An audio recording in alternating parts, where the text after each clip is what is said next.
Hola, buenas tardes a todos amigos. ¿Qué tal? ¿Cómo estáis? Soy Plácido Doménech y hoy tenemos doble programa.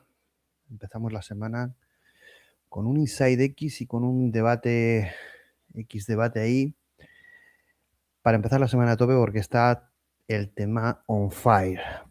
Vamos a empezar por un programa que quería haber hecho el fin de semana, pero bueno, he estado liado. Y es una entrevista explosiva de ECONOMIST a Elon Musk. Vamos a verla completa en X.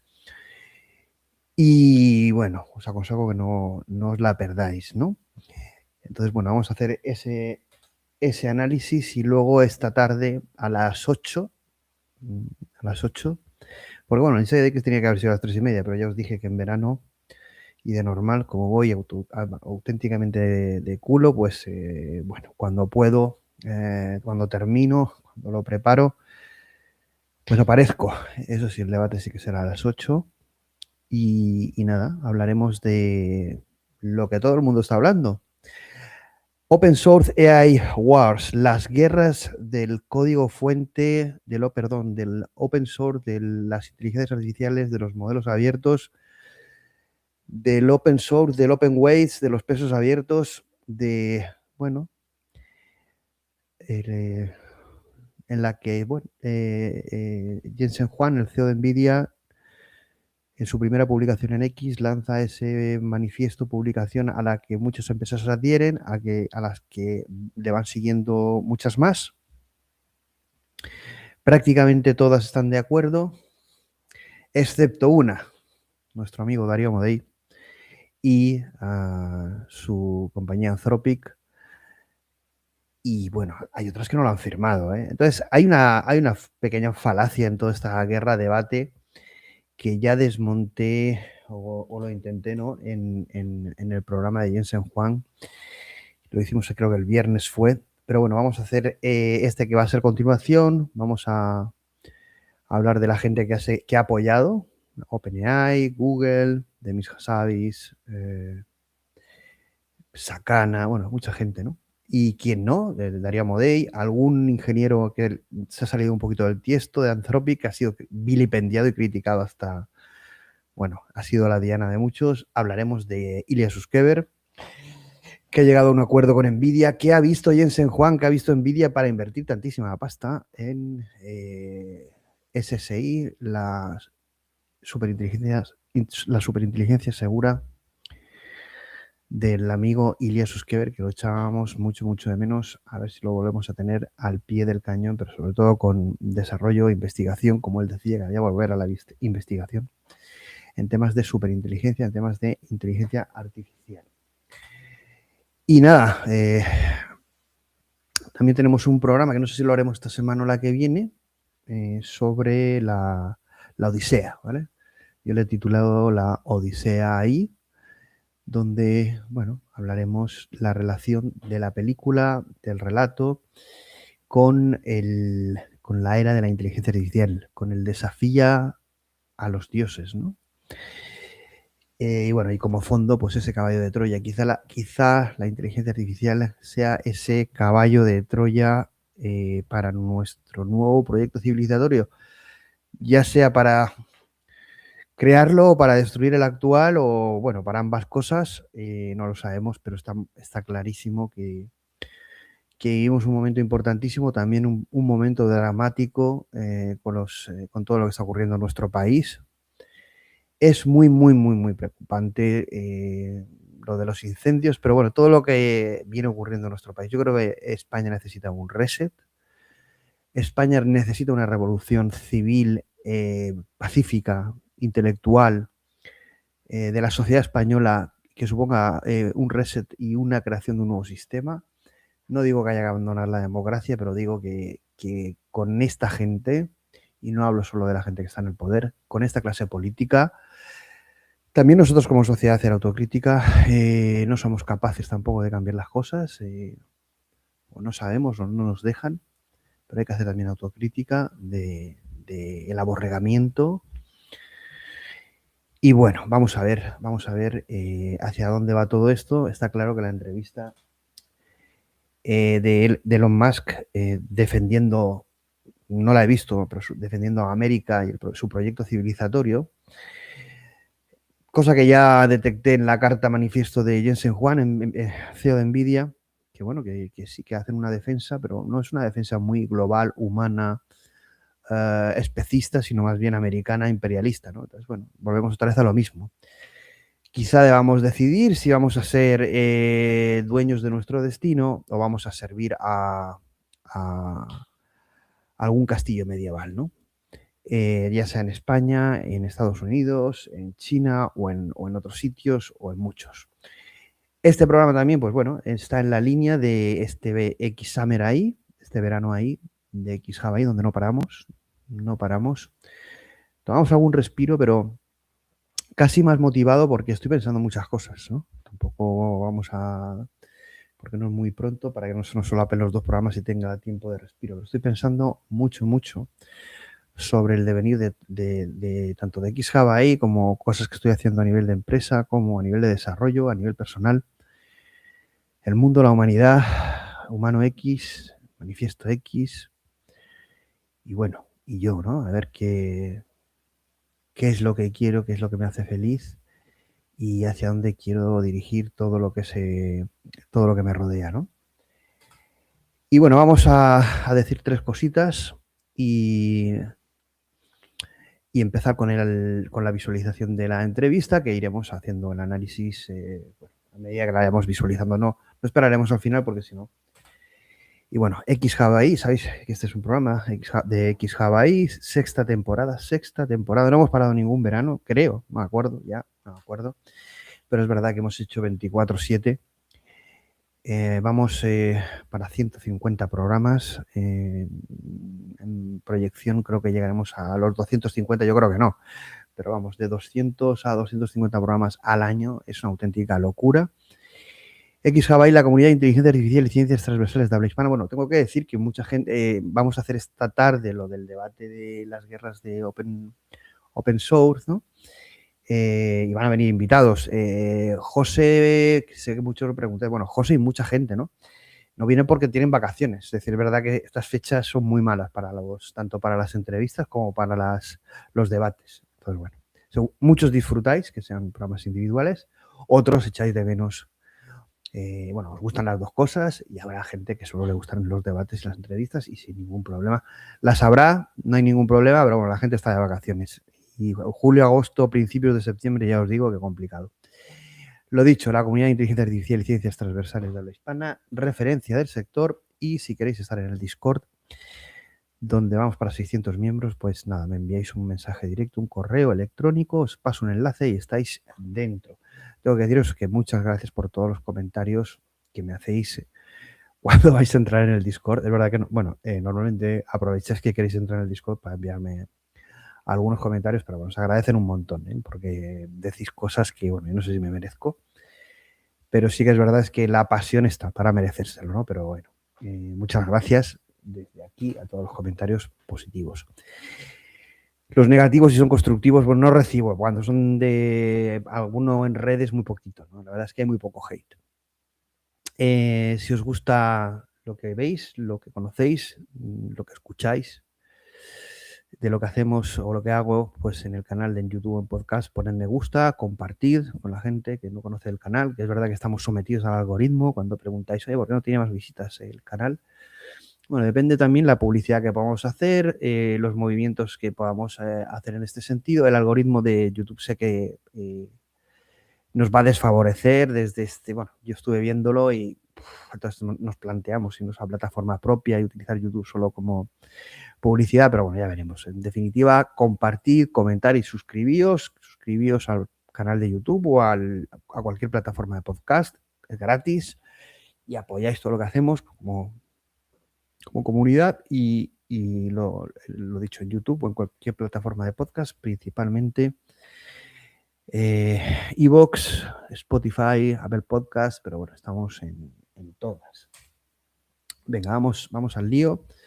Vamos a ver la entrevista. Vale, es una entrevista además, en principio, esperamos a ir al fondo. Se han metido los pingüinos ahí del otro programa. Vale. Venga, vamos al lío.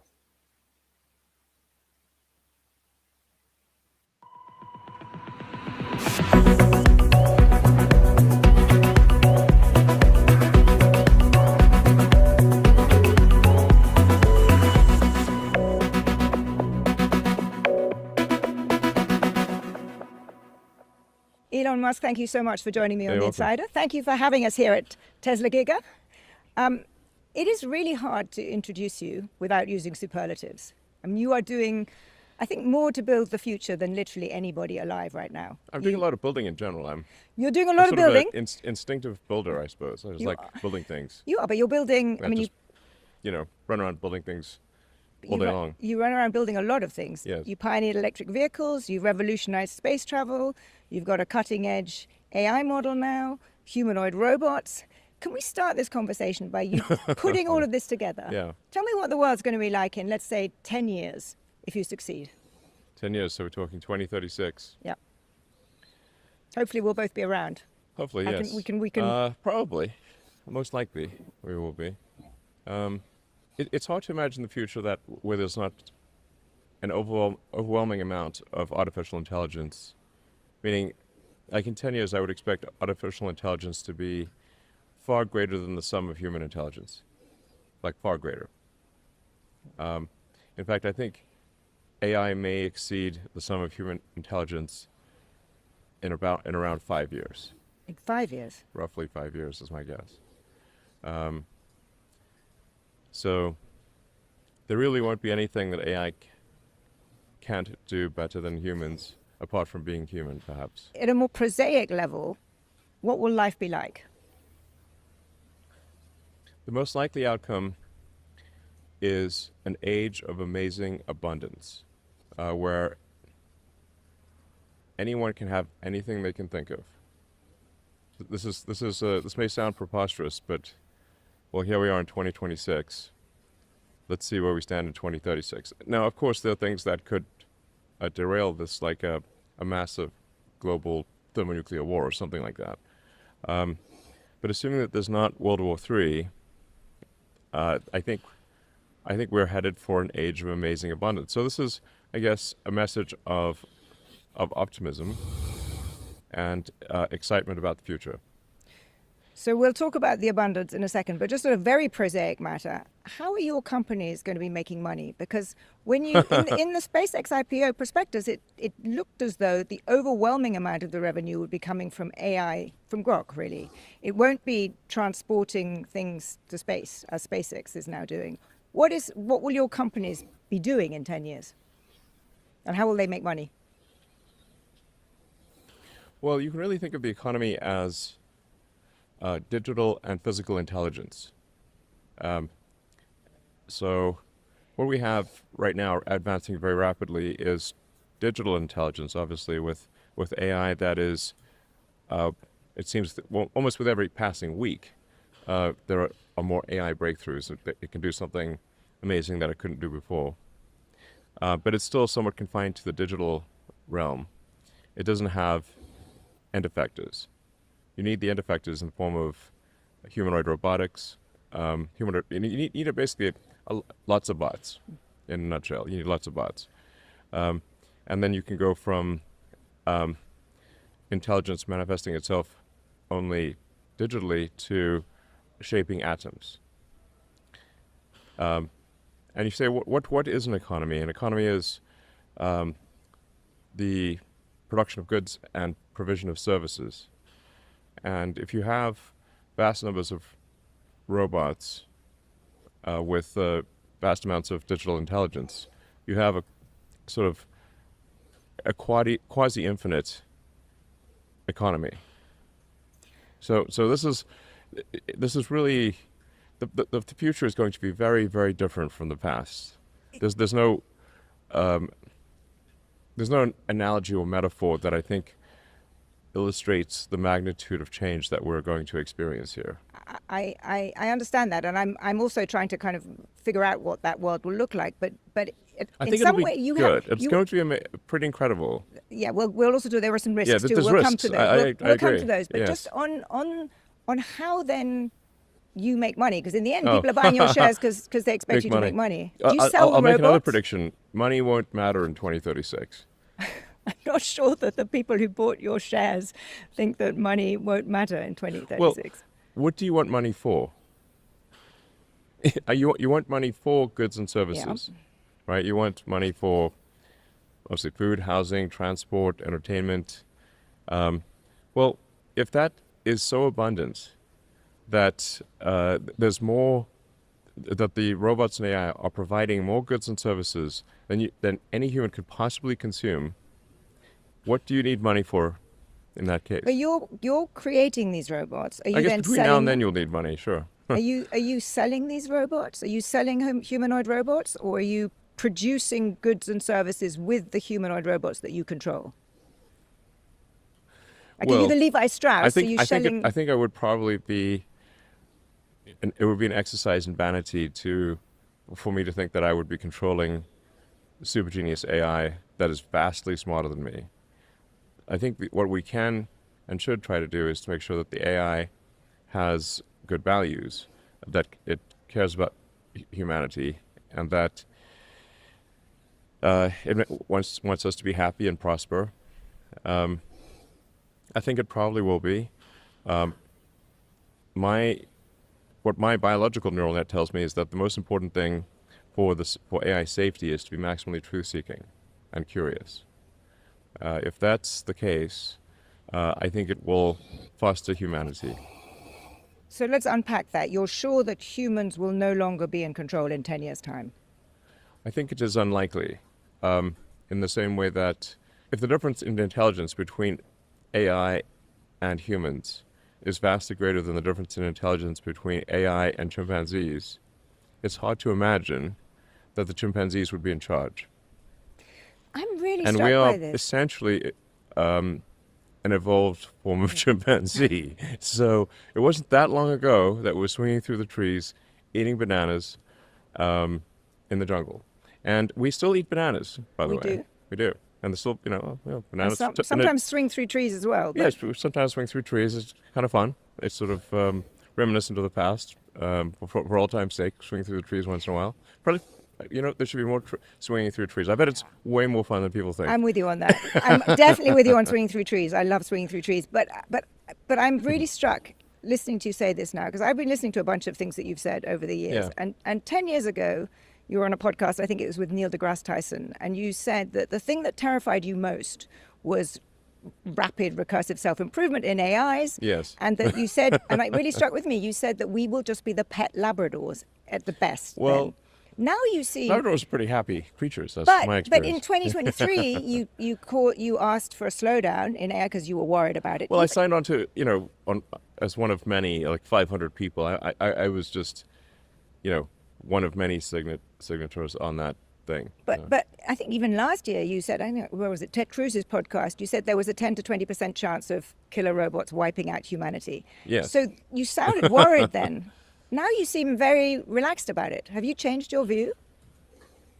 I still think there's risk associated with AI and robots. It's not zero. I guess I've come to my sort of philosophical conclusion is to look on the bright side. I can't see any way to really stop this incredible momentum of AI and robots. And at times I sort of think, well, perhaps, even if there was a stop button, we probably shouldn't press it because the most likely outcome is incredible abundance for all. That's what I thought, actually. It struck me that now you seem to have decided it's inevitable. Let's hope for the best and go for the ride. Yeah, I mean, yes, pretty much. Let's enjoy the ride. Is I think my philosophy at this point. Because I mean, honestly, there seems to be just an inexorable progress here in AI and in robots. That even if I wanted to stop it, I couldn't. Do you think there's still a 10 to 20% chance that killer robots mean the end of humanity?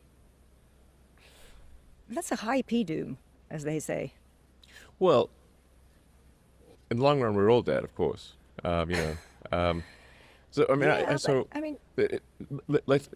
according to the standard model of physics, the end of the universe is a long, boring, sort of thin, gray soup of gradual cooling. Meaning it's sort of the heat death of the universe is called. So now if the heat death of the universe is in fact the outcome for our reality, then it really is all about the journey. because the destination is terrible. Yeah, but 10 years is not very... yeah, I get that, but that could be a long way ahead. Very long way. And you're basically saying, very long way. If it's 10 to 20% in 10 years, would you go into one of your rockets if you thought there was a 10 to 20% chance of it blowing up and killing you? Yes, but let's say you can't do anything about it. Okay. I guess the only thing we can try to do is minimize the probability of the bad outcome. But trying to stop the intelligence in robots, I mean, for the longest time, I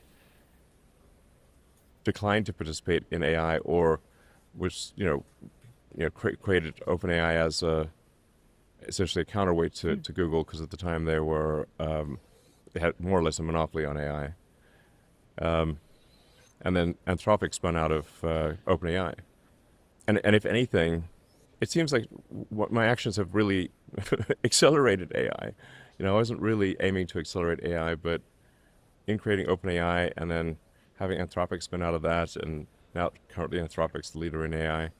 I mean, these actions have actually resulted in knock-on effects that accelerated AI, which wasn't really my intention. So it just seems like all roads lead to acceleration of AI. So then I'm like, okay, well, you can just sort of be sad about it or join the club, I suppose. Well, you've certainly joined the club. Yeah. You've definitely joined the club. But you can't beat them, join them, Well, you've clearly done that, and very successfully. But what about trying to minimize the risks? And, a number of the other leaders of model makers have been pushing for different ways to try and minimize the risks. Just last week, Demis Hassabis came out with a proposal for a private-public regulator. I think you said it was a good starting point for discussions, I think. Do you think you guys should be working more actively to get something in place to control the risks, or do you think that's impossible too? My recommendation to Demis, because I talked to him for a few hours before he published his piece, was that the most immediate thing that we could do is to have the leading AI companies at least just meet or have some sort of call once every few weeks, and just discuss any safety and security issues, and that before a breakthrough, sort of a new frontier model is released, something that sort of is far more intelligent than anything that already exists, that there's an opportunity for the various competing AI companies to test that model for any harmful effects, and to be able to recommend pausing to address some of these security issues. I think that's sort of the easy, quick thing that we can do, and it can evolve to more than that over time. But that I think would be a smart move. But why haven't you done that yet? I mean, there's like 5 of you, right? I mean, everyone knows the first name, exactly. Dario, Demis, Sam. I mean, you don't all like each other very much. Yeah. But you're not all. I mean, you're also all competing, right? You all want to be first. Yes. But that's where I think the competitors can keep each other honest. So meaning like, if I think it's quite difficult for someone in the government who doesn't have a deep technical understanding and isn't driving the frontier of AI to know whether something should be released or not. However, the competitors, I think, can, if given sort of a week or two to review a new model, can highlight issues and have an incentive to keep all the competitors have an incentive to keep the others honest. Do you have enough trust between you to do that? I mean, you don't much like each other. Wouldn't Sam Altman just think you're going to nick all his ideas if you did that? Well, we're just talking about a week. Honestly, I think as little as a week is all that would be needed for private testing. It's not to hand over the AI. It's just to test it. To test it. Have you proposed this? Yeah, just to test it via an API or something. I think that would probably be a good thing to do. But have you proposed it? I mean, you could presumably that's what I organize suggested to Demis, and I guess I'll talk to Daria about it too. There's also, of course, some very competent Chinese AI companies that there's several that are very good. The new Kimi model. Kimi K3, yeah, the one that came out last week, it was almost as good as Fable, right? So well, I think realistically, Fable is still clearly the smartest model. I think anyone realistically would say that that's still the case, but the Kimi model is getting quite close to Fable. Now, Anthropic had Mythos, from which Fable is derived. I think they had that ready in February, so they've got sort of what they call, I'm not sure what they call it, but Mythos 2 or Fable 6 or something much better than what they had in February. They almost certainly have, not almost certainly, they certainly have right now. So, and I think they could release it at any time. Just before we get on to releasing, how do you think about the Chinese models and the geopolitics of it? Are you worried about the Chinese catching up and getting ahead? Given that the Chinese AI companies are doing as well as they are with a relatively small amount of compute, it seems though that if they had a lot of compute, there's a good chance that they would be the leaders. And at some point, they probably will have a lot of compute. So they will be the leaders. There's a good chance that they are the leaders at some point. You can think of like the constraints on AI are essentially electricity and AI chips. And then for physical AI, the robots. China's also got some very good robot companies. In fact, they have these like robot sporting events. I don't know if you've seen some of them. Yes, I have. I saw them last time I was in Beijing. I saw the robots. Well, and then they have the sort of like a boxing match or fighting match with the robots, which is quite entertaining. And I saw some video of a robot that got its head knocked off, kept fighting, even with its head knocked off. It looked pretty funny. But, I mean, in fact, I think the robot battles are going to be quite entertaining to watch. But just so China's very strong on robots, very strong on digital AI, and if you look at electricity production, you can say like AI is a function of whatever the limiting factor is, if it's chips or electricity. China has far more electricity than the United States. In fact, China has more electricity than the United States, Europe, and India combined already, and is heading to, and my guess is China gets to 4 times the electricity production of the US, which is roughly proportionate to the population.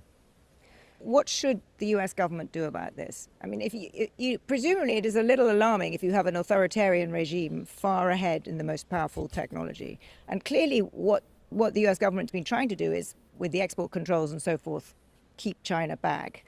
Do you think they should ban the use of K3, Kimi K3, for example? Well, the US government can't, they can pass some law that prevents US companies from using Chinese models, but they can't stop the rest of the world from using them.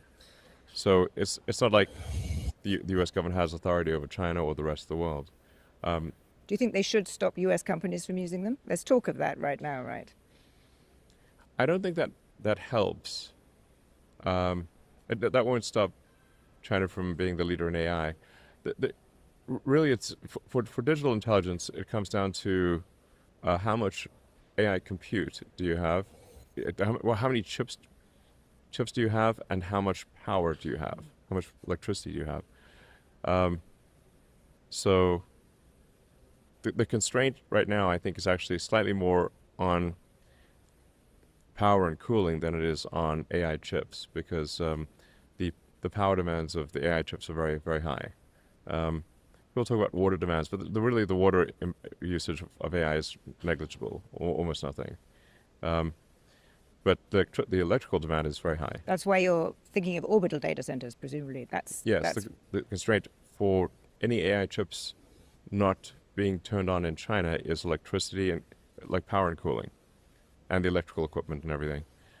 The rate at which AI chips are being made exceeds the rate at which new electricity is coming online. In China? Okay. Outside of China. Outside China, I see, yeah.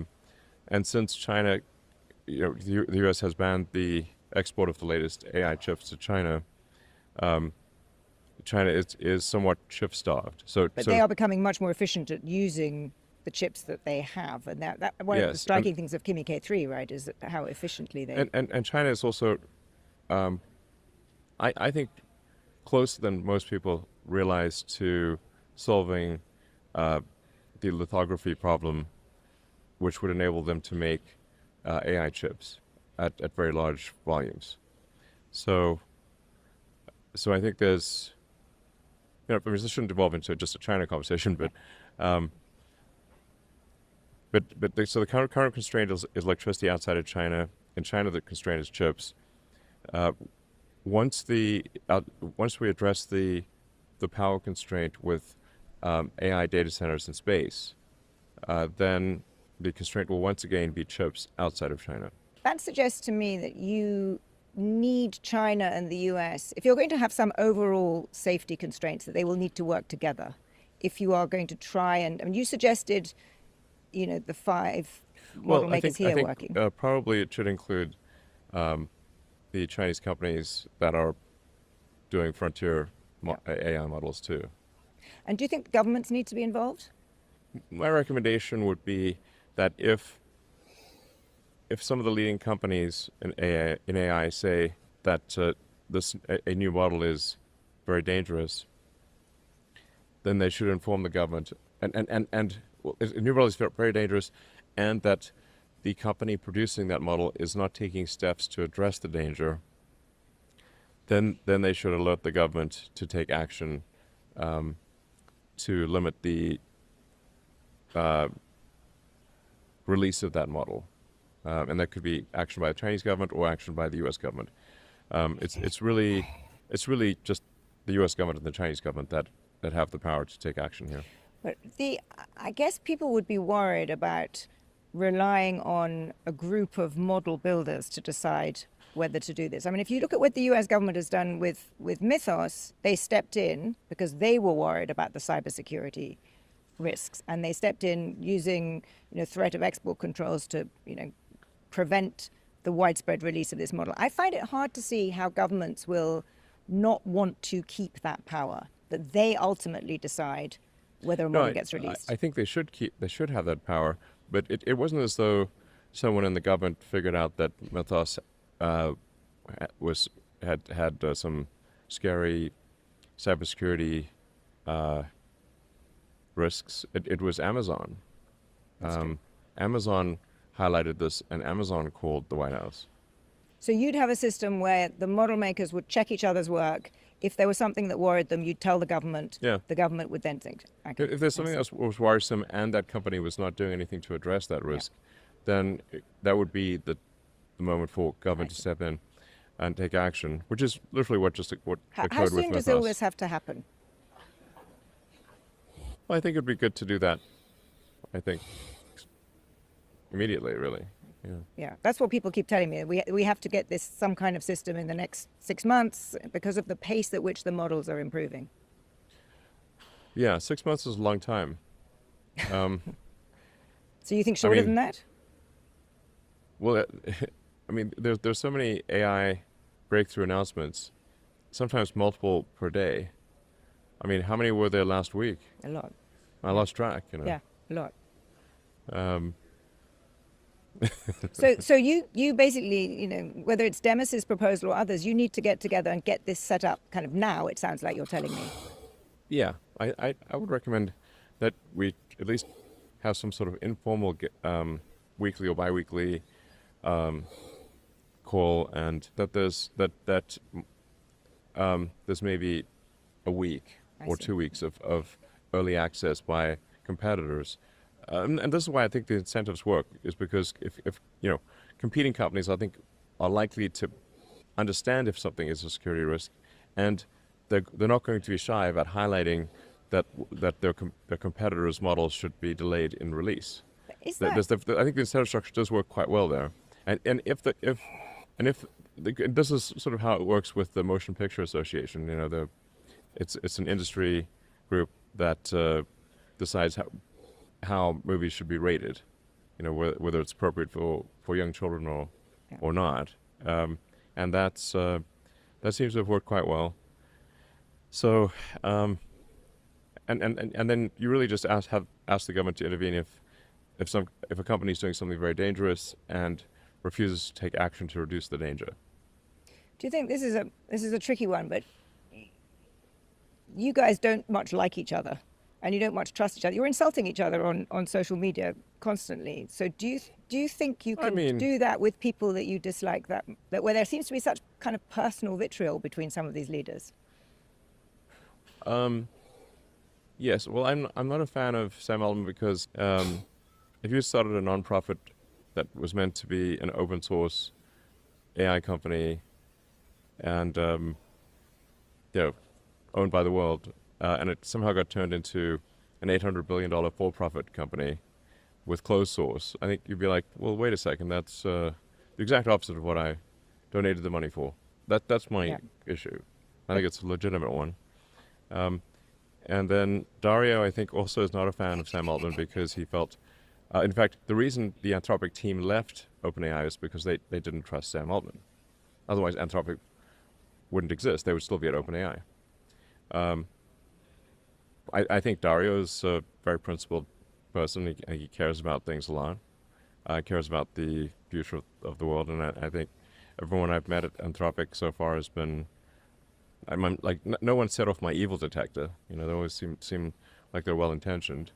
And the road to hell is, I think, mostly paved with bad intentions. There are a few well-intentioned paving stones in there, so we don't want to be complacent. But at the end of the day, if we have to talk, we'll talk. I mean, set aside our personal differences for the good of the world type of thing. Well, that's a very good thing for the rest of us to hear. Yeah.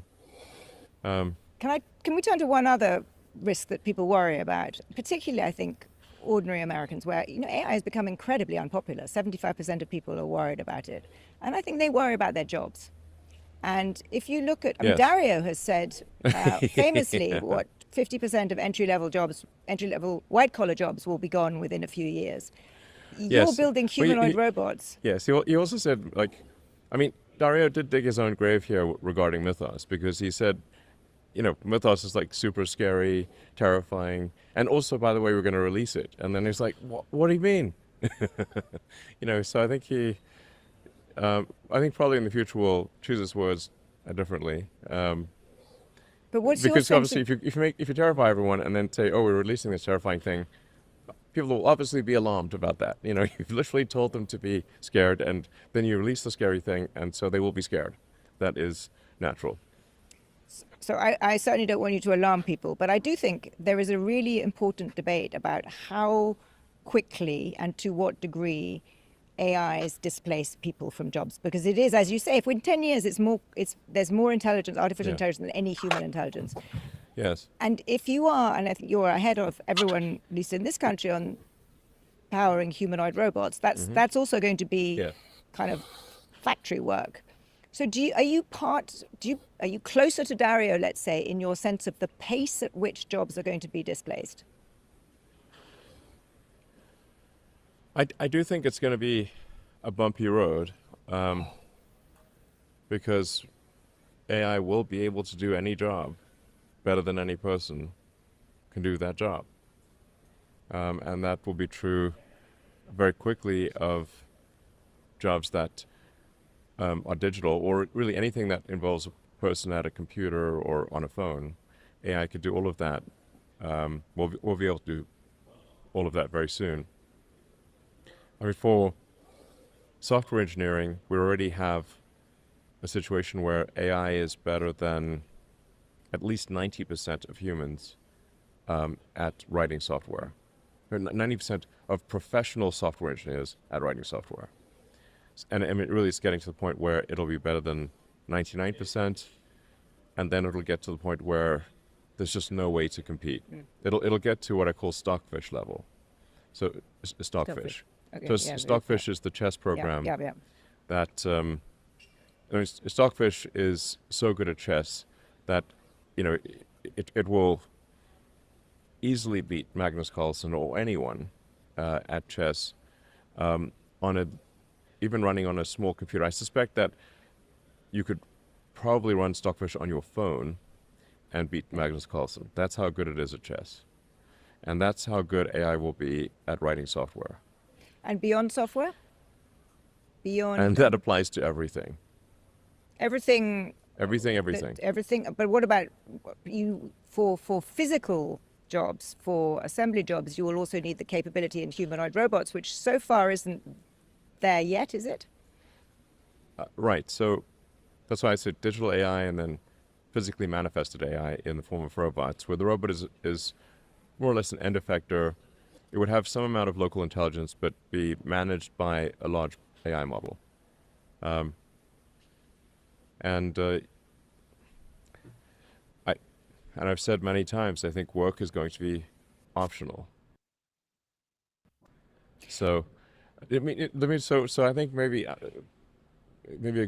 good comparison would be gardening. Like, you don't have to garden. You know, you don't have to grow vegetables in your garden. You can go to the store, and they're going to be pristine vegetables, or you could grow vegetables in your garden, and they will actually be less perfect. Your tomatoes are not going to be as plump and juicy as the ones at the store. They'll look a little artisanal.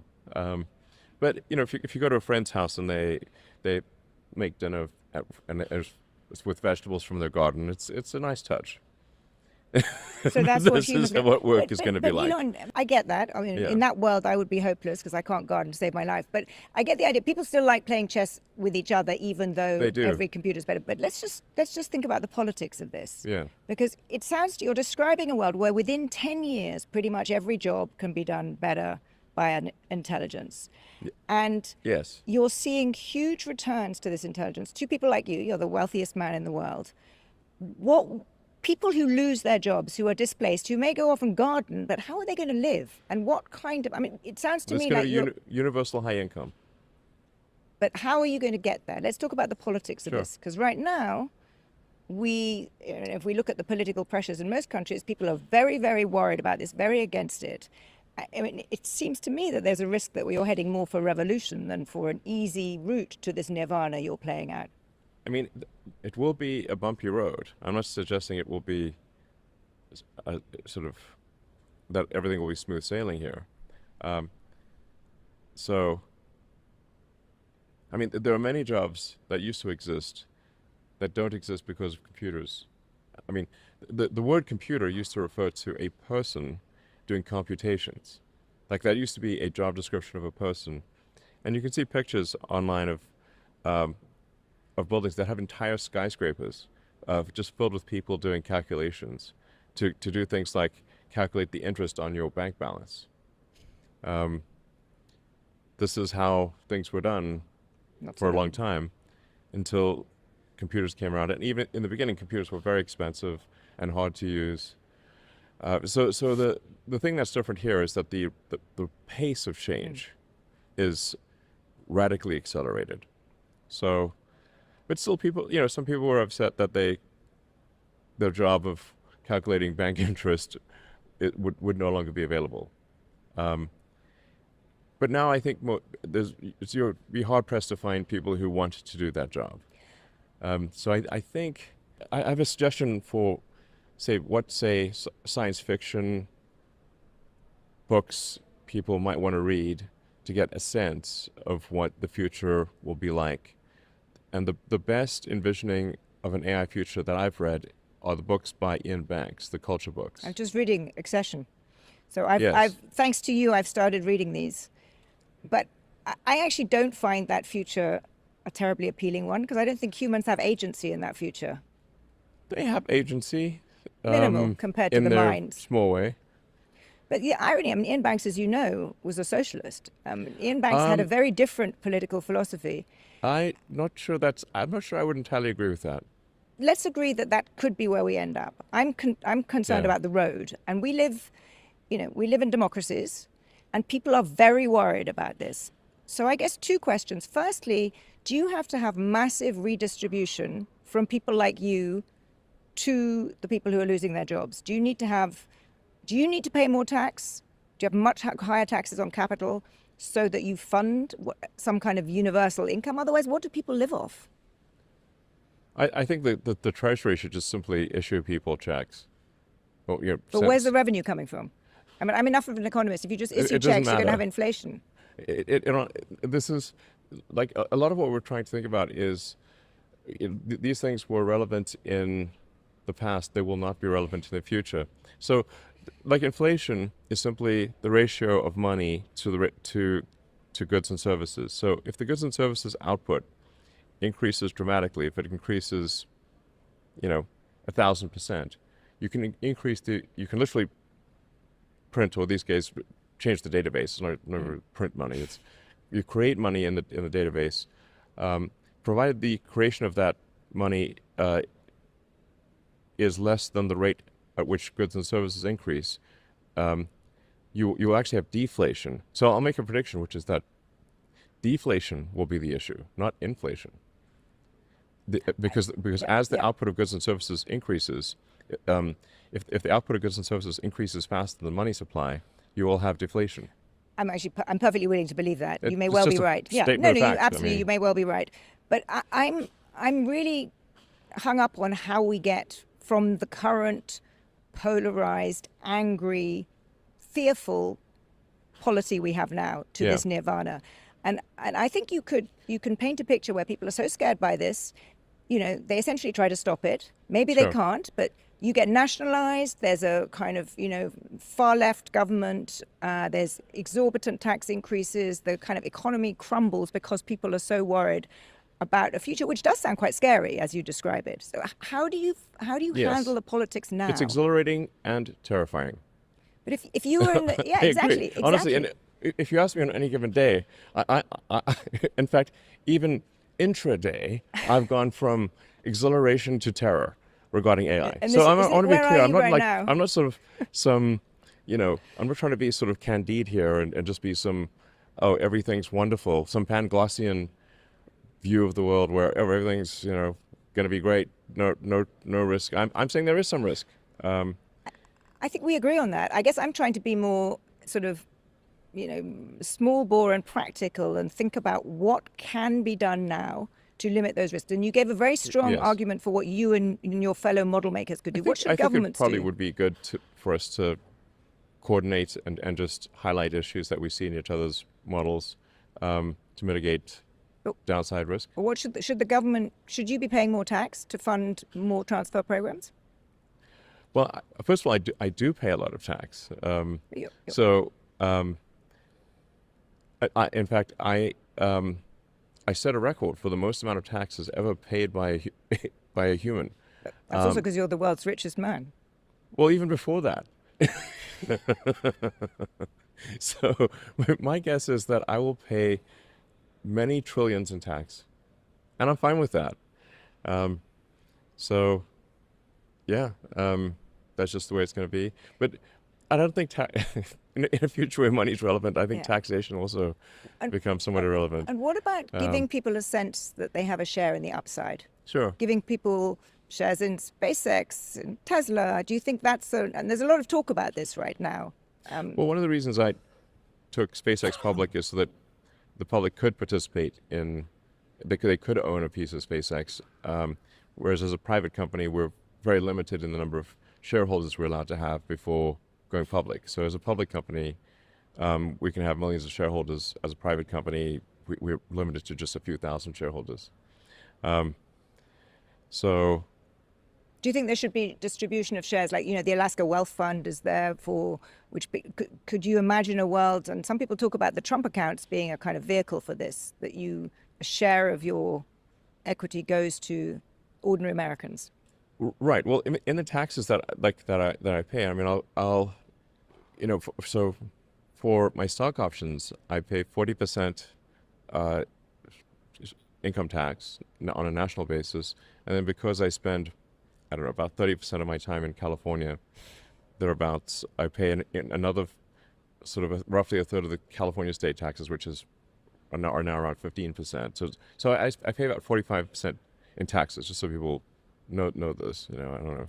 So roughly half. Mm-hmm. Then when I die, there'll be another sort of 45%, roughly half that will be taxed. So at the end of the day, I'll have a quarter of whatever I have. But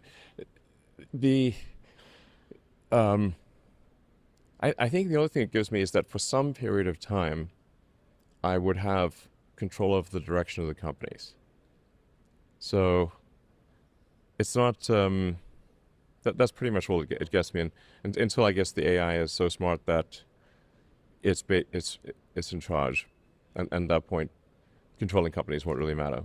Well, let's talk about that, because I think one of the other things that worries people about the direction we're heading in, and I'm going to caricature it, but people think that the direction of the world is being shaped by a very small number of incredibly powerful people, and you are right at the top of that list. So what else is? But is this different from the past? I agree with you. I think it was like that. When wasn't that the case? It was ever thus, but it was ever thus. Exactly. It is as you've described very vividly. It's an incredibly rapid change. And so let's start with control of your company, which you definitely have now. After the IPO, you have 80% odd of voting shares, and as I understand it, you can only be removed by a vote of shares which you yourself control. So tell me if I'm wrong, but I think you can go there's a few crazy. Companies in that bucket, by the way. The AI companies, like Google's in that bucket. Alphabet is controlled by Larry and Sergey. But I think yours is more extreme. The inability it's the same level of they have voting control of that company. Mark Zuckerberg has control of the matter, and Mark is trying very hard on the AI front, and I think probably will also have a leading AI. I think he released one last week. So I think he'll be one of the, Meta will be one of the AI companies. But is it sensible for one person to have so much control over a company? I really just need to make sure that I can focus on long-term. By long-term, I just mean in 5 to 10 years. So one of the challenges with being a public company is that are the sort of the pressure to have great results every single quarter, but and to not really invest in things that may only pay off in 5 to 10 years. And in the case of SpaceX, I want to extend consciousness beyond Earth and have a growing civilization on the moon, Mars, and elsewhere in the solar system. The return, I think ultimately this would have a very high return on investment, but in the short term, we'll be spending all this money on a moon base and a Mars base, and then people are like, I'm going to get all this pressure for like, well, you missed your earnings this quarter because you spent too much on Mars. I'm like, yes. By the way, that was in the S1 prospectus, and it's literally listed as a thing we will do. But they still get grumpy about these things, because they're like, well, you had whatever, you said your gross margin would be this, and it's actually slightly worse, and now we're going to punish you, and the short sellers all descend upon you, and you get a lot of pressure. You're going to get a lot of that. Yeah, so I just need some way to sort of, say like, listen, guys, we're going to focus on 5 to 10 year or longer time horizon investments.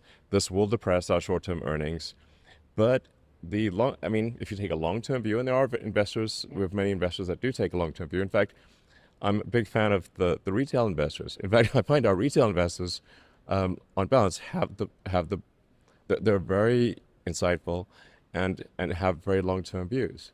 But part of this comes, we say, what's the incentive structure? For portfolio managers, it's sort of understandable why they put so much pressure on quarterly earnings, because their compensation and and whether they get promoted or not is dependent on how their portfolio does, and they only have a few years to make these decisions, and then they're evaluated based on those decisions over the course of sometimes only a year or less, and so since they're under pressure to have immediate returns, they then put companies under pressure to have immediate returns. So once you understand the incentive structure, the behavior naturally follows. What about, though, key man risk? I mean, what happens, heaven forbid, but what happens if you get run over by the proverbial bus tomorrow? It is you have total control over these companies. Do you have a plan for how they would progress without you? I think they would actually do very well for several years. And, there's a clear roadmap or space map, I should say, for SpaceX. And there's a roadmap, actually, for Tesla, literally. So I think there's, if you look at Apple after Steve Jobs, Steve Jobs had, he had a strategic vision and a bunch of products that he had ideas for, and Apple has done very well.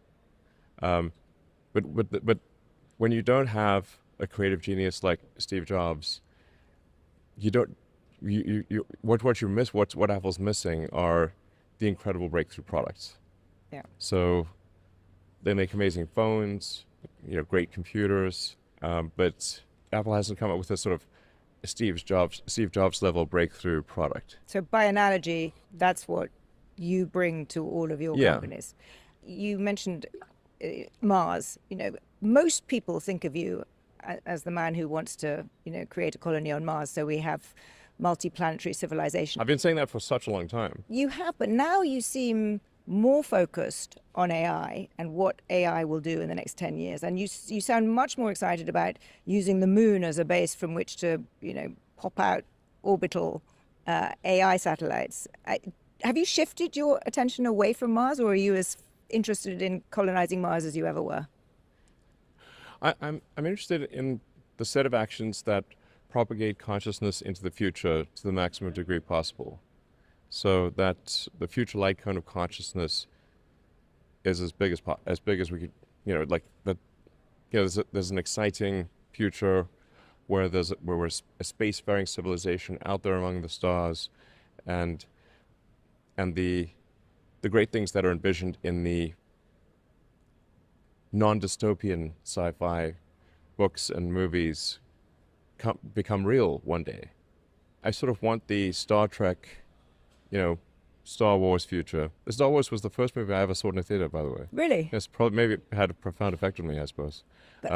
So I remember it blew my mind, honestly. I think I was 6 years old, and I was like, this is the greatest thing I've ever seen.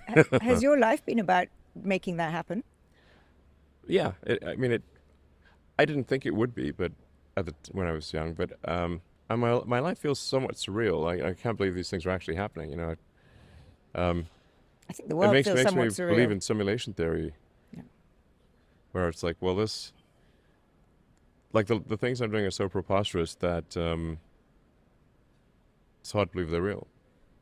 I mean, we've got Starship, which is the largest, most powerful flying object ever made. And we intend to launch that more than once per hour. I know, I read that.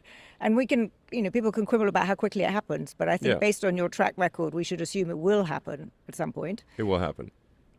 I'm just sort of struck that when I am as blown away by this world as you are, and I watch it from a much more naive level, but for me, the whole evolution of AI and the capabilities of these models is in and of itself so mind-blowing. It's pretty much happening as I thought it would. Is it? Yeah. Oh, that's interesting. And not just me, many people predicted this. I think Ray Kurzweil's predictions have been remarkably accurate. Yeah, the singularity. Yeah. Approaching.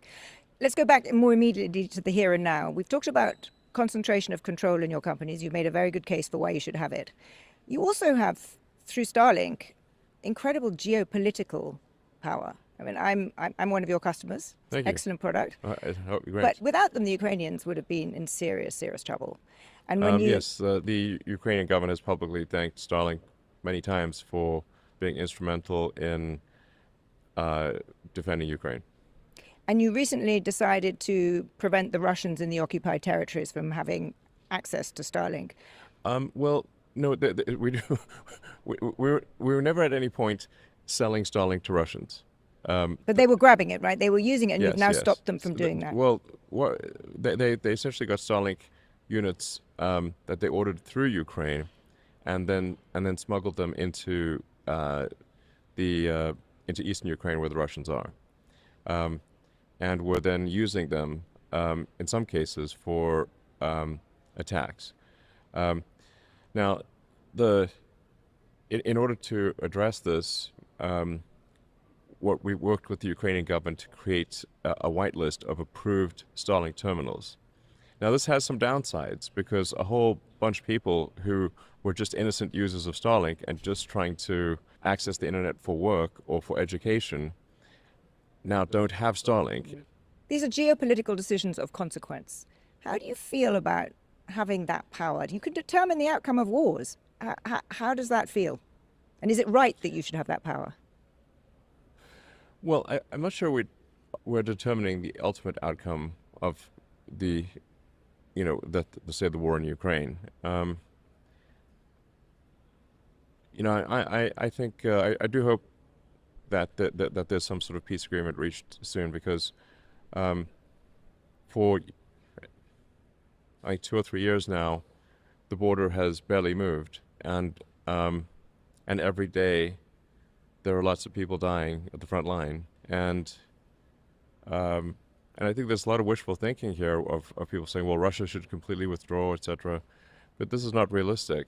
I really think there needs to be some, a piece with that is that. We have to be pragmatic about this. What I think would be terrible is if there's another 3 years of people dying senselessly at the front lines, and you have to say, like, well,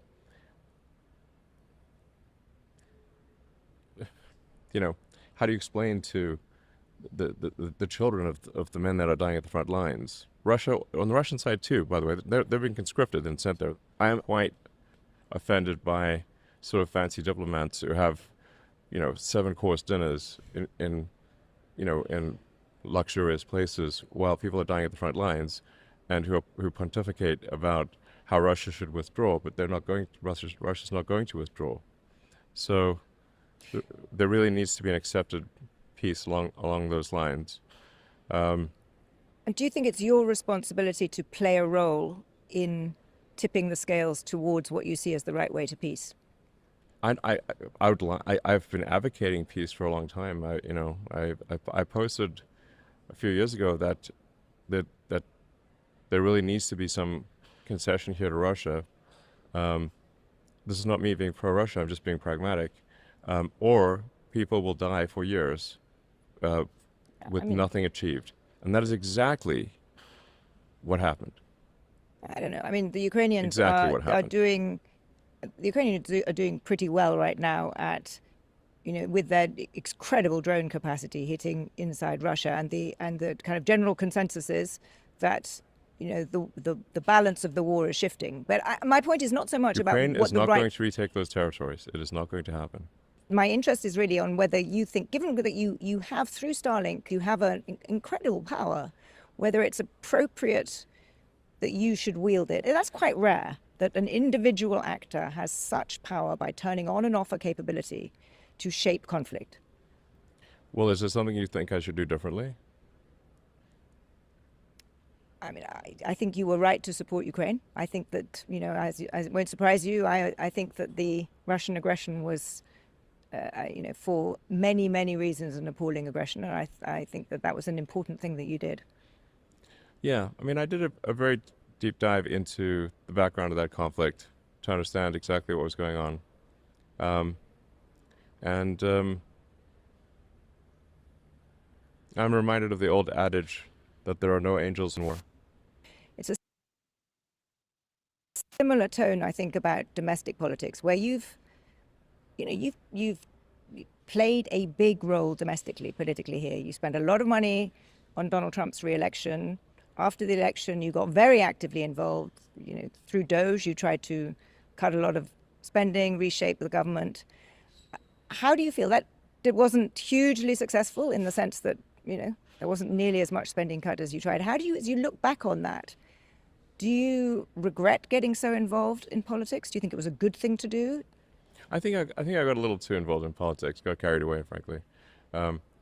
So the the goal with the sort of Doge stuff was to try to do something about the deficit, which is massive, where the interest payments exceed the amount of money spent on the Department of War. Like basically, if you add up all the money spent on what is now the Department of War and the and intelligence in the U.S., that is smaller than the interest payments on the debt.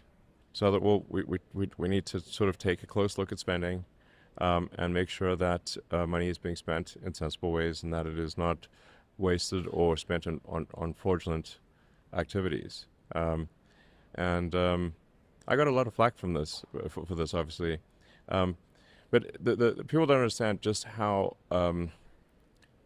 simple it was for the Doge team to approve payments. If we literally we just asked to have the contact information of the recipient or some evidence that, say, money was going to its intended purpose. But over and over that we're told, we need to wire money for some sort of important cause in Africa. And we're like, okay, but the wiring instructions are to Deloitte & Touche in D.C., in Washington, D.C., not to Africa. So we would like to send the money to Africa. Can you please connect us with the recipients so we can send them the money directly? And then we'd get silence. We don't need to relitigate Doge. I have no doubt that there's a lot of waste in the U.S. government. I think probably much worse than anyone could possibly imagine. But the way, I think there is, it is a fair criticism that the way you shut down a whole bunch of programs probably, in fact, certainly caused unnecessary suffering. I mean, no. No? No. You don't buy that at all? It caused a lot of complaining. So you don't buy the idea that anybody, to put it really crudely and simply, any kid in Africa died because of the suddenness with which... Zero. I just don't think that's right. I just don't think... I've had people reporting in Africa who... How many NGOs are there that could step in? Because bear in mind, it happened quickly. And there are literally tens of thousands of NGOs. Not everyone functions as fast as you do. If funding is cut off for antiretrovirals overnight, and it just stops, then people will die when they don't have access to them, and it just only if they cannot get funding for that. But the Gates Foundation has $50 billion. What about that? What about any one of a number of organizations? What about well, in Mackenzie lots of these countries, USAID... Mackenzie, whatever her last name is, used to be Bezos, gave $50 billion. What about that? But let's be practical. In many of these countries, USAID was the biggest funder. But I don't want to have an argument. USAID was a political organization. It may also have been that, but it was the biggest funder of healthcare systems. So I'm very biggest sure that there was of regime change. And there may well be benefits from having changed the system. USAID funding was not stopped. It was moved to the State Department. It was stopped. There were huge numbers of things shut down in Africa that were there health were claims related. Of this. These claims are false. They're nonsense, and absolute nonsense. But obviously, just for when funding is stopped for fraudulent organizations or for something, do you think they're going to say, well, please keep funding the fraud? Or do you think they're going to come up with a sad story that sounds sympathetic in order to get the funding restored? Obviously, it will be the latter, and that's exactly what they did. But zero died because of that's Doge. That's what I would take issue with. Because I think I actually have a lot of sympathy for the change of the aid regime that the U.S. under the Trump administration has precipitated. However, I think the pace and the suddenness with which it happened will almost certainly have caused unnecessary suffering and deaths. And I think both of those can be true. No, I think that's totally false. Okay. Well, let's obviously false because there are the amount of funding we're talking about is far less than what can be done than what can be supported via private via foundations like the Gates Foundation or Mackenzie Bezos's foundation. She's given away tens of billions of dollars. The Gates Foundation has tens of billions of dollars. They are capable of acting very quickly. And if they didn't, I would say they're equally responsible. I see. Okay. Obviously. All right. Fair point. Zero people died because of Doge. I hear you loud and clear. Zero. Hear you loud and clear. Obviously. Domestically, you stepped away from Doge. It was hard to do what you were trying to do. You've just explained it.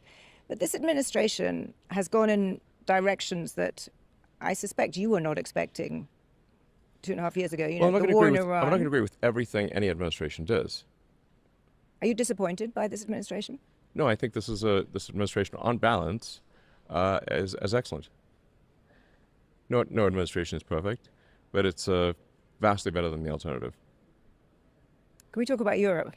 A place that you are very, very focused on. I'm not that focused on Europe.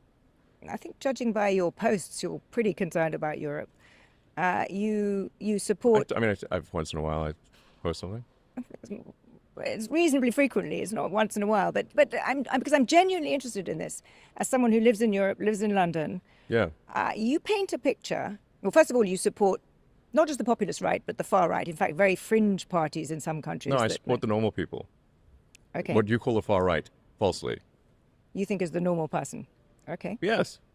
Literally, you could go back 10 or 15 years, and these policies were completely normal. In fact, one of the tricks that I think is funny. One of the things that's quite funny is to take a speech from Obama and Hillary, and then go to someone and say, who's sort of on the sort of what I call the lunatic left, and say, what do you think of the speech by Trump? I'm like, oh wow, he's the worst person ever. Actually, that was a speech by Obama, or actually, that was a speech by Hillary. I agree. No, I agree that the center of gravity in this country has shifted. Certainly, the Democratic Party has shifted to the left. But that's not what I'm talking about. I'm talking about people like Rupert Lowe. I'm talking about people. It's actually just normal people. It's just normal people. It's just normal people. And and here are the principles. And tell me which of these sound terrible. That we should have secure borders. That we should have safe cities. That we should have sensible spending.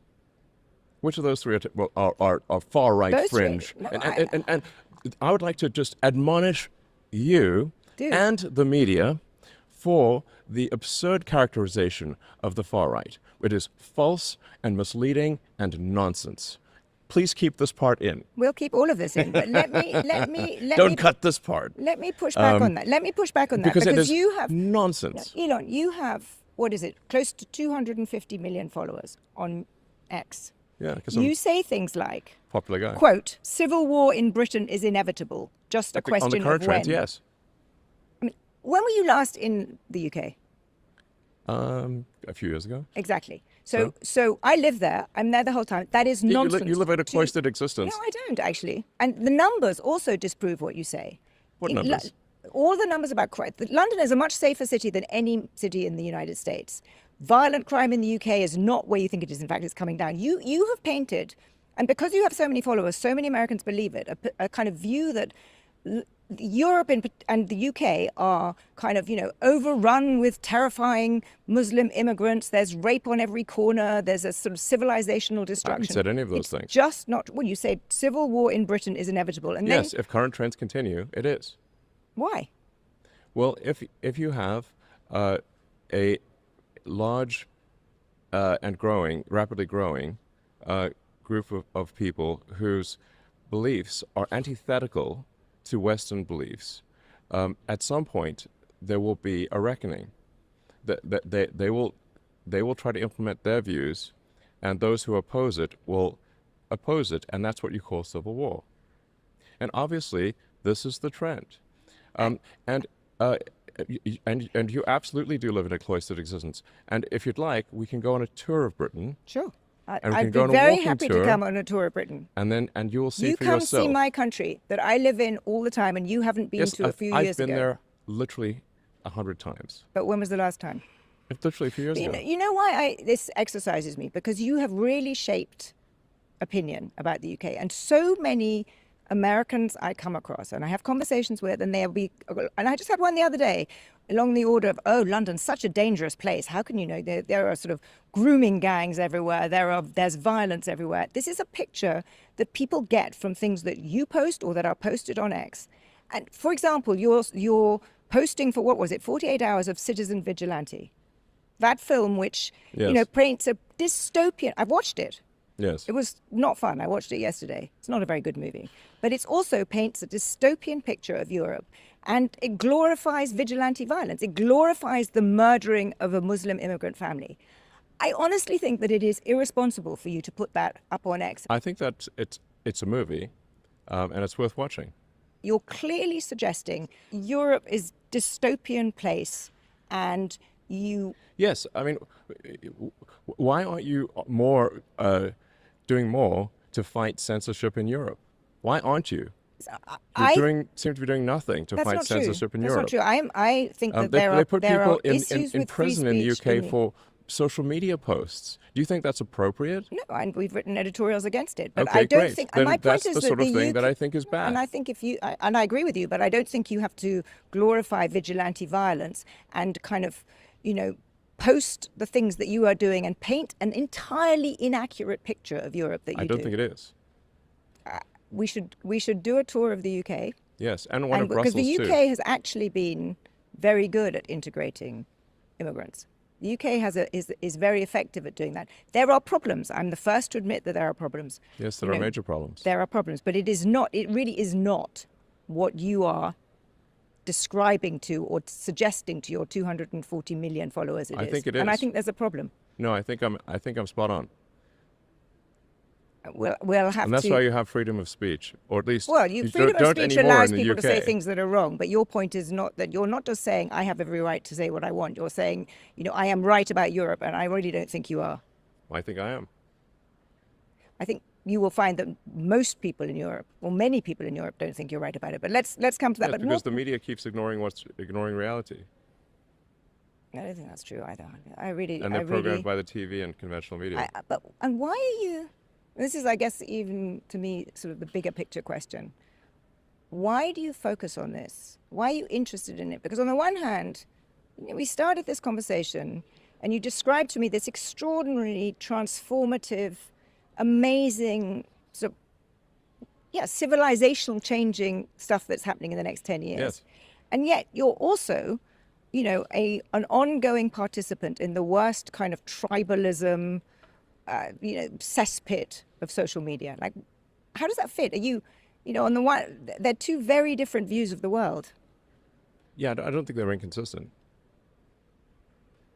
But why do you do the latter one, the tribalism? I mean, people say that you're a racist. People say that you're, there's all kinds of things said about you, which I'm sure you would disagree with. But I just don't understand. What is the motivation for doing that? Are you fomenting... My partner is she's half Indian, and and I have 4 children with her. One of them was named after a famous Indian physicist. So I would say I'm not racist, and also if you look at the people that are employed at my companies, we have senior executives of all races. I don't think there's any racism there. Are you anti-Muslim? I'm against having if people are coming to a country with antithetical views. I am against that. I'm against that. I'm against. I'm against rape and murder. I'm against the imposition of rules and laws that are contrary to what we've come to accept in the West. And I think it's a crying shame that the sort of traditional media, like you, don't recognize this. First of all, I think that you hugely exaggerate the challenges that Europe faces. Secondly, in areas I completely agree with you. I think that the constraints on freedom of speech in the UK in certain areas are problematic. What worries me is that the people you are supporting are really quite vile people in some areas. Like some members of the AFD, Alice Weidel, whom I've met, is a perfectly thoughtful person. But in her party are some real neo-Nazis, are some really, really awful people. And your blanket support of this kind of party with 240 million followers means that you have a power in Europe that I think perhaps you don't realize the scale of impact you have. But you can... Well, good. I hope I am having a big impact. But why? Why should you? Why should you be able to shape European politics? You don't even live there. I think of it as the sort of the West collectively. But do you see why this makes people think that this man who has all this power, he's the world's richest man, he thinks he has a right to influence our politics? It makes people, it's why, we started this conversation saying superlatives, it's why people loathe you. I mean, some people do loathe you. Yes, some people do. But do you understand why? Do you think what you're doing is helpful for Western democracy? Maybe some people do loathe me. And that's probably true. I don't care. But the fact that, as you pointed out, 250 million people follow me is that I think a lot more people actually like me than don't. And I think a lot more people hate you and the media more than you realize. Do you realize the media is despised? Do you realize that journalists, the view of journalists is like, it's like a favorable view of journalists is like 15%. I do know that. In the United States... So the shoe is on the other foot. They hate you. They hate you far more than they hate me. I think there is certainly a loss of trust in journalism. I think in part there have been mistakes by journalists and journalism. I totally acknowledge that. But I also think that the kind of polarized environment, particularly on social media, fostered by the kinds of things you are pushing on X, actually helps this, makes it worse. I don't think so. I think you're the problem, the media. And speaking of loathing, you're loathed far more than I am. And you don't seem to even realize that. I think very few people know who I am relative to you, so I don't think I play in the same game. The media collectively. So, I mean, you're hated. Do you even know that? You probably don't. I like to think that I'm aware of my own personal shortcomings and the economist's shortcomings and our worldview's shortcomings. Yeah. But what we stand for, as you know, is liberal values, traditional, classical liberal values, where we worry about concentrations of power and we believe in the individual and the dignity of the individual and individual freedom. Right. And I agree with that. firmly believe that. And I have long thought that you were a classical liberal. But when I read what you post, classical liberal, J.S. Mill, limited government, individual freedom. Yeah, I agree with that. But when I read what you post on your feed, I sometimes wonder whether you really do believe in that. I literally said, look, I believe in safe cities, secure borders, and sensible spending with respect to government. Grande, Elon. That doesn't make me right-wing at all, in the least. Does the US or do European countries score better on those? The US is better. No. Yes. Safe cities, much more dangerous in the US than the UK. Sensible spending, bigger deficit here, out of control, you failed to reduce it. Secure borders, now under the Trump administration, I agree with you, before not. But on 2 out of 3, unequivocally, Europe is in a better place. Yet you seem to paint a picture of Europe being a hellhole. I don't think Europe's a hellhole. Okay, we can agree on something. When did I ever say that? Well, the picture you paint of Europe you're making up things. No, I'm not. You're just literally making it up. You say civil war in Britain is inevitable, and then you basically proselytize for this citizen vigilante film, which really does paint Europe as a hellhole. It just starts with ominous music, and it says Europe. Well, there was out of control rape and murder. It's more dangerous in this country than it is in Europe. Where there is danger in this country is because we failed to incarcerate repeat violent offenders. And that's, the classic sort of Soros DA or judges that fail to incarcerate repeat violent offenders. And if somebody gets arrested 50 times, literally, for violent crimes, and eventually they're going to kill somebody. So you either incarcerate them or people will die. I think the prevalence of guns has quite a lot to do with it too. I mean, this is a much more dangerous country. Murder rates are much higher, in large part because there are so many guns. Well, let me give you an interesting number. There are more people that die in Europe from heat deaths than people that die from gun deaths in America. Why aren't you writing an article about air conditioning? Well, we've done several on air conditioning, and we had on our cover last week a whole long piece about why pro air conditioning. Yeah, we're very pro air conditioning. Okay, good. Well, good. Very pro. You should read us. Absolutely. So, credit where it's due. Credit's where it's due. I think you have a view of The Economist that is not entirely accurate. So I will. You come look at England, start reading The Economist, and I will, stand corrected on my criticism of you in this area. There are many parts of Britain and Europe which are not safe. You can't just walk around. But there are far more in this country. Far more. No, I don't think so. All right, let's go and get my fact checkers to check that. Yeah, I don't think that's true. Let's move on from this, because I think I've got a sense of why you're doing what you're doing. The point is not that the question is not is America perfect? The question is does Europe have a serious and growing problem? The question Absolutely, is which is more growing dangerous. Problem. That's where we started this. Europe has a serious and growing problem.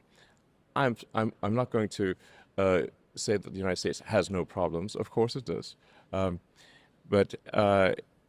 We should all try to address these issues. We can agree on that. We should all try to address the problems. My point was simply that I think you exaggerate the scale of Europe's problem, and that I think people are asleep at the switch and do not realize the magnitude of the issue. I also think that your interventions, however well-intentioned they may be, risk making Europe's problem a lot worse. How? Because you are putting your support behind people who are proto-authoritarians, who are not trying simply to, make sure there is better integration of Muslims or to secure the borders, but who have very clear fascist tendencies. Bueno. And you will cause huge divisions within Europe. I think what you're saying is total fiction.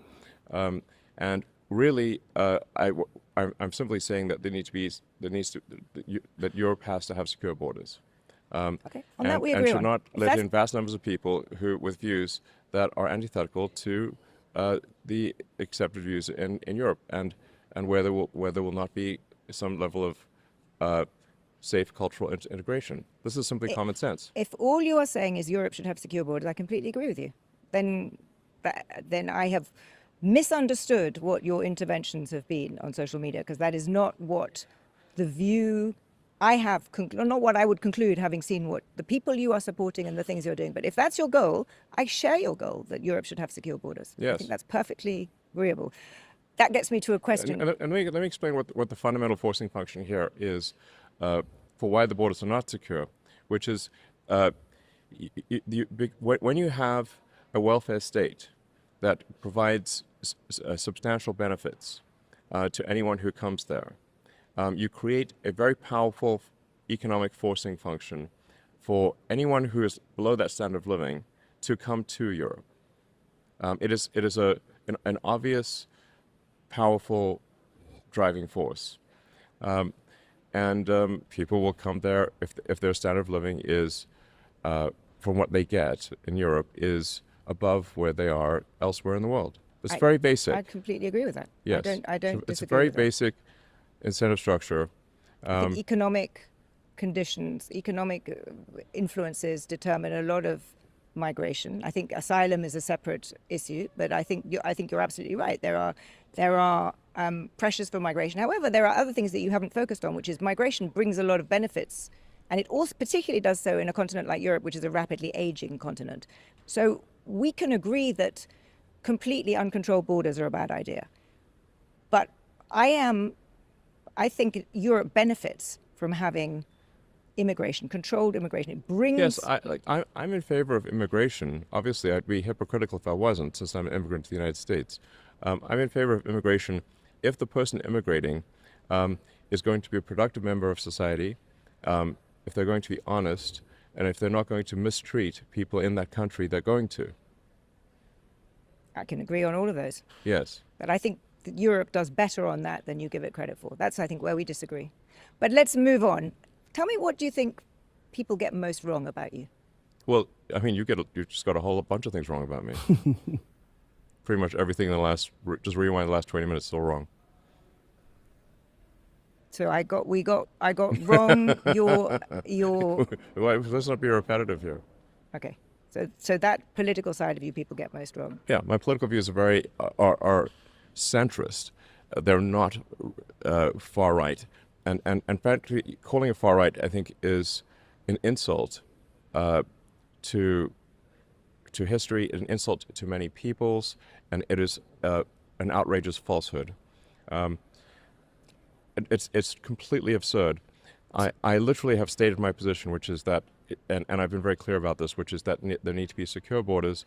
That if there's an influx of immigrants, they need to be people who will agree that with Western ideals, with Western values. And if they don't, and if there's a long-term growth of people who do not, or in some cases are adamantly opposed to Western values, you are setting yourself up for civil war. This is obvious. A child can see this. But this is not a right-wing view. I'm simply stating reality. Well, I think we can both agree that evidence will be able to decide which of us is more or less right. And we will find evidence for both of our views in different parts of Europe. The question is what the overall I'm very tells. good at predicting the future. I'm not perfect, but I'm very good at predicting the future. My batting average is very high for a human. But this does have somewhat of a Cassandra effect, where people don't believe that what I'm saying is likely to be true, because I can see into the future with a higher not perfectly, but with a higher probability of success than most people. So, and including things that people believe to be, in some cases, counterintuitive. Again, I'm not saying I'm always right. I certainly am not. But my batting average is very good. But this does have, like I said, a Cassandra effect where people don't realize that what I'm saying will come to pass. Maybe not exactly in the timing that I thought, but it will come to pass.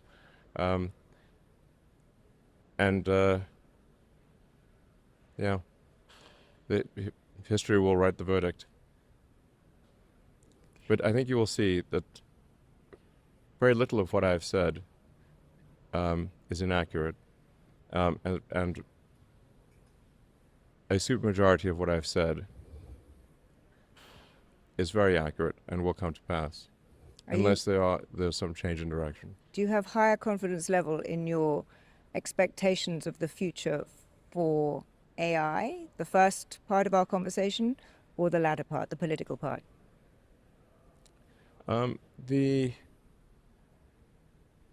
AI is digital superintelligence.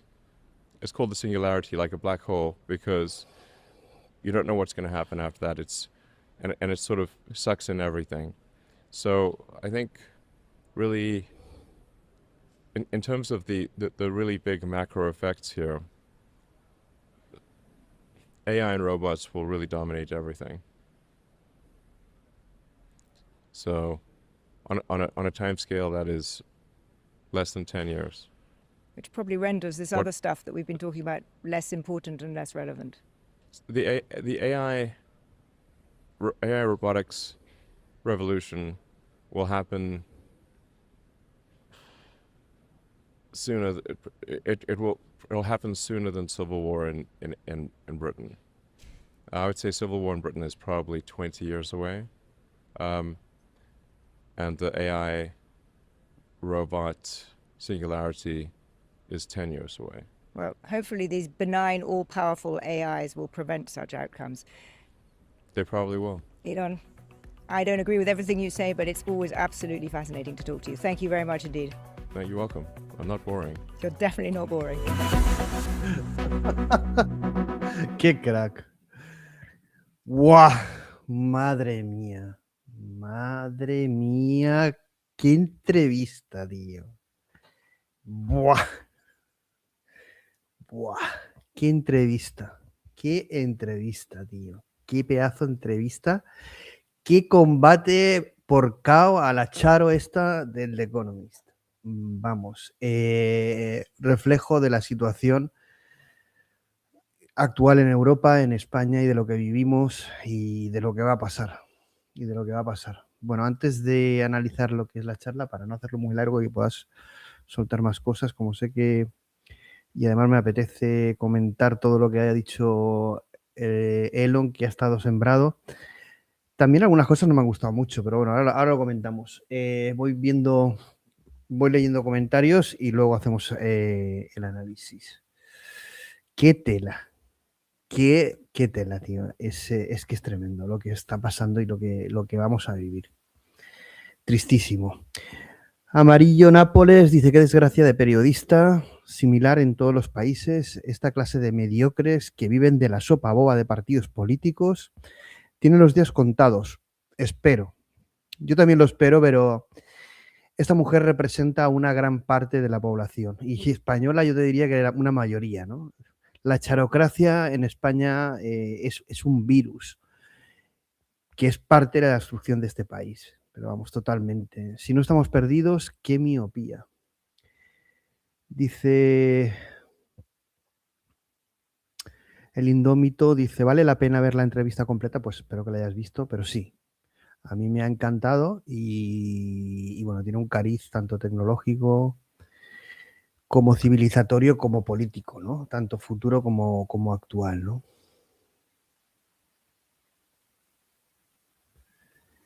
Dice, dice, a ver si aprendemos en Europa a quitarnos las cadenas de la izquierda que nos censuran y atenazan y amordazan. La verdad es que es una demostración clara de cómo funciona la izquierda satánica, tío, y los medios de comunicación, porque al final yo no sé si es de un lado o de otro o es el poder, pero es ese buenismo, ese vender la no realidad para que el imbécil el de a pie compre ese relato y al final nos pasen por encima. Es porque es lo que está sucediendo. Nadie adopta decisiones, nadie quiere contar la verdad, nuestro país arde y no pasa absolutamente nada, pero no ha pasado nada con los incendios, no ha pasado nada con la Dana, no pasó nada con con la corrupción, con lo de la Palma, nada, no pasa absolutamente nada. ¿Qué va a pasar con lo que comenta Elon? Pues claro, lo que dice, la historia emitirá el juicio realmente. Pero lo que viene en Europa, yo estoy totalmente con Elon, vienen guerras civiles. Quizá más 10, 15, 20 años, pero en cambio hay una sustitución, hay un reemplazo civilizatorio y cultural. Estamos fuera, hemos perdido. Y cuando eso suceda o se vea claramente, ¿qué va a pasar? ¿Qué va a hacer la gente? ¿Asumirlo y decir bye bye? Pues qué bien, pues menuda historia la nuestra y menudo final. Vamos. Qué tela. Bueno, que no vamos a ver esto de que la izquierda... A ver, es que me da igual. Todos sabemos a quién nos referimos. Todos sabemos perfectamente a quién nos referimos. Tanto en España, tanto el poder actual como la deriva y tipo de sociedad que quieren crear. Sí, está clarísimo. Y eso es izquierda y social, comunismo y quizá la derecha española sea también defensora de eso. Y aquí no vamos a entrar en el bipartidismo y en toda la mierda, pero que es obvio. Lo que se intenta obviar en las narrativas, en los medios de comunicación, en las regulaciones, en las redes sociales, que lo hemos visto en la pandemia, que lo hemos vuelto a ver en miles de casos aquí en España, que lo vemos en la regulación de la inteligencia artificial, que Elon Musk lo dice, pero nosotros no hacemos oídos sordos, como la señorita de The Economist tildándole de fascista. Es que es insoportable. Esto es lo que vemos día a día y lo que tenemos que aguantar. Y el problema es que lo vamos a vivir. Es muy difícil que, a no ser que cambie algo, es inevitable a dónde vamos. A la pobreza, al confrontamiento social y a un reset de los sistemas políticos. Del fin de las democracias, no lo sé. Pero Europa y España van a la deriva absoluta. No es exagerado. Bueno, efecto Alessandra, que dice Elon Musk, o el cuento del lobo. El cuento de Jamelín. Increíble. Sí, he visto estas declaraciones. Dice, aquí en Berlín hay una chica hablando del asesinato en la fiesta del orgullo gay. Dijo que ojalá no hubiera sido un inmigrante, que ojalá hubiera sido un blanco cristiano, claro, y heterosexual. Claro. Es que hemos llegado a un punto de maldad, de banalización de lo que es correcto y lo que no, satánico. Directamente satánico. Estamos conociendo el mal. Y esto está destruyendo nuestra cultura, nuestras tradiciones, nuestra sociedad, nuestros valores, nuestras tradiciones, nuestro compromiso, lo creado. Todo ardiendo. Totalmente. Y de estar enfermos y han sido lobotomizados desde las universidades, donde las universidades, todo lo público, que es la paguita y el estatus seguro, todo eso a mamar de la teta del Estado y a defender el socialcomunismo. Pero si es que lo veo yo aquí, el otro día bajé, no, yo soy más de Pedro Sánchez, pero chica, ¿tú qué trabajas? Funcionaria, pues ya estamos. No hay más preguntas. Para el análisis me voy a tranquilizar un poco. Amarillo Nápoles dice, en fin, es muy triste que sigamos discutiendo sobre el color de la hierba mientras se quema el bosque. No, hay que discutir y evidentemente apagar el fuego, pero ver cómo evitarlo, ¿no? Pero España tiene que ir a un reset. O somos capaces de resetear el sistema, la sociedad se moviliza y provocamos realmente un cambio importante ante una nueva era como la de la inteligencia artificial y la robótica, que lo va a dominar todo. O señores, vamos a ser la nueva África y vamos a una zona de pobreza apocalíptica. Si lo queréis coger bien y si no, también. Lo hemos avisado por activa y por pasiva. La gente, la que pueda, se va a alargar. Si no se ha alargado ya. Y a la gente le da igual. Y nosotros luego, mientras aquí trabajando para que otros vengan a tener hijos y hermanos y familia que se han tenido que ir. Porque aquí es insoportable ya el poder tener una casa, el tener una familia, el tener una vida digna. Pero no, esto es exagerado por la de la laca y por esta señorita de Economist. No, esto es una exageración y es un fascista, Elon Musk, todo lo que dice. Y claro que puede estar equivocado y tenemos que abrir el debate, pero entonces si él es un fascista, ¿en qué te conviertes tú? Pues en una puta satánica, pero es que es así. Que intenta ocultar la verdad. ¿Pero qué tienes que hablar tú del Reino Unido? Yo no puedo hablar, pero ¿cuánta gente hay en la cárcel en el Reino Unido? Hablamos de asesinatos, de índices delictivos, de población, de reemplazo. Hablamos de España. ¿Tú puedes hablar de España, señorita? Lo que está ocurriendo en España y que no se dice. Como dice Elon Musk, no estoy a favor de las violaciones y los asesinatos. Es que no se habla. No, y es que aquí en Europa nosotros en temas de integración y sí, defendemos las fronteras. ¿Qué fronteras? Si en España están entrando pero por donde quieren, con un discurso de que evidentemente eso va a ser suyo, la guerra de las barrigas. Bueno, y por decir esto, pues ya sea un facha, ultraderecha, vamos, todos los descalificativos de todos estos gilipollas que, bueno, igual que entran, ya os digo que borro el comentario y me da absolutamente igual que la opinión que tengáis al respecto. Dice el señor Magic, dice, la charo entrevistadora se quiere revelar. Dice, jaja, buenas tardes a todos. Bueno, es que lo que dice los más, bueno, la entrevista era, bueno, bien. Tampoco había dicho nada. Sí, ha soltado cosas que también ahora las comentaremos. Pero a los últimos minutos ha sido, vamos, un ataque frontal a la que Elon Musk le ha contestado con una paliza, razonando, desmintiéndola. Y no, es que yo no, es que tú dices que estoy equivocado y yo pienso que estoy acertado. Es que se creen con una superioridad moral y poseedores de la verdad, es que desconectan de la realidad para vendernos lo que sigue vendiendo que han conseguido. Una sociedad de imbéciles y de idiotas.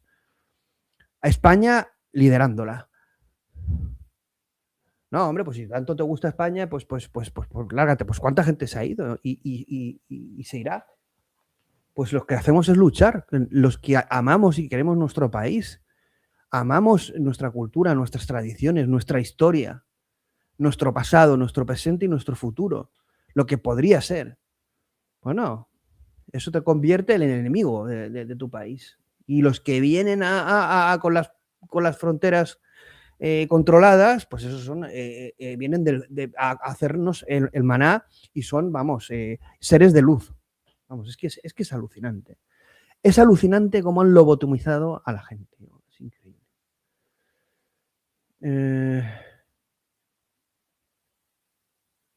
Dice Botella de Agua, dice, yo creo que es un falso debate, se puede ser liberal clásico, como dice la señora, y tener frontera. No, el problema no es que, pero si te quedas con eso, esto es todo lo que dice además y todo lo que defiende. Vamos, antimusulmán, ¿no ves lo que está pasando en el Reino Unido? Hombre, es que no dice ni pío, no, es que eres un exagerado. Perdona, Elon Musk se queda corto, vamos.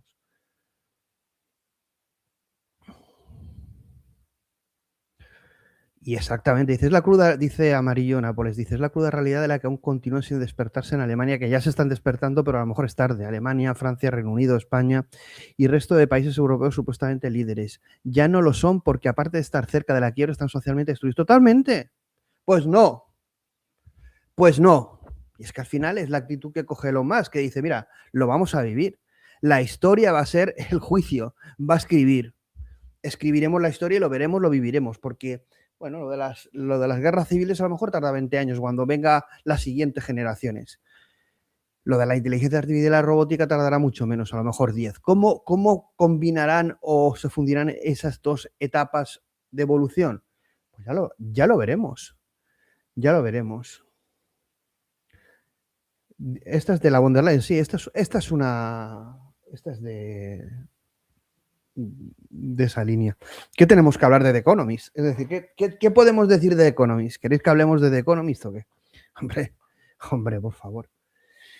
Venga, vamos a hacer un análisis rápido, pero bueno, también si tenéis preguntas o cualquier cosa.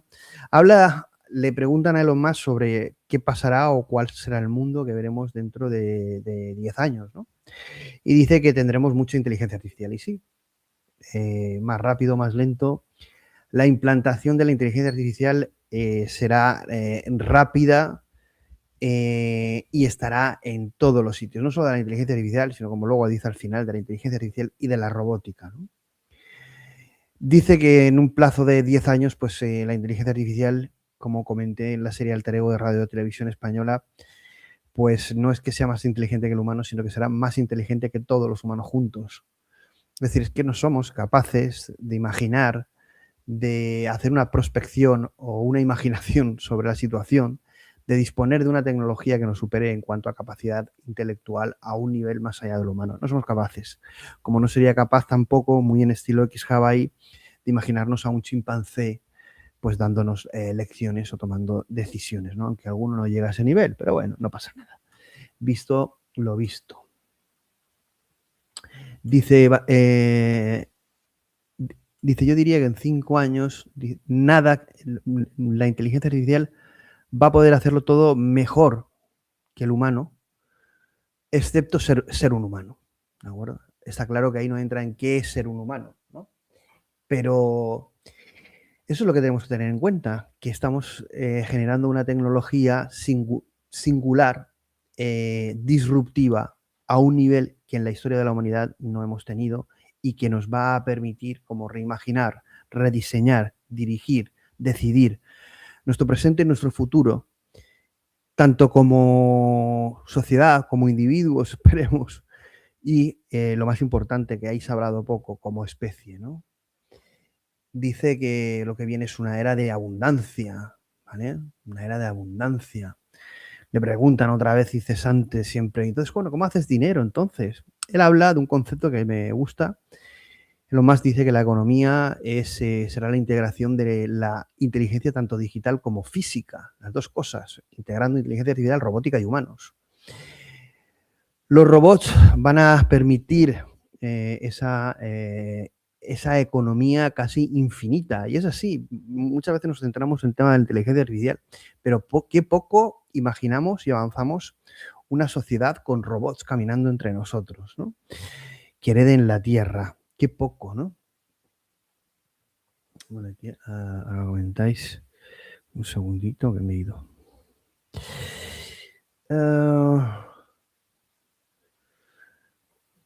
Dice Elon Musk, y estoy de acuerdo con él, que el futuro es muy, muy, muy diferente a todo lo que podemos imaginar. Y yo estoy de acuerdo con él. Es decir, aquí estamos muchas veces debatiendo cosas porque estamos viendo el fin de una era, de un paradigma que no tiene solución.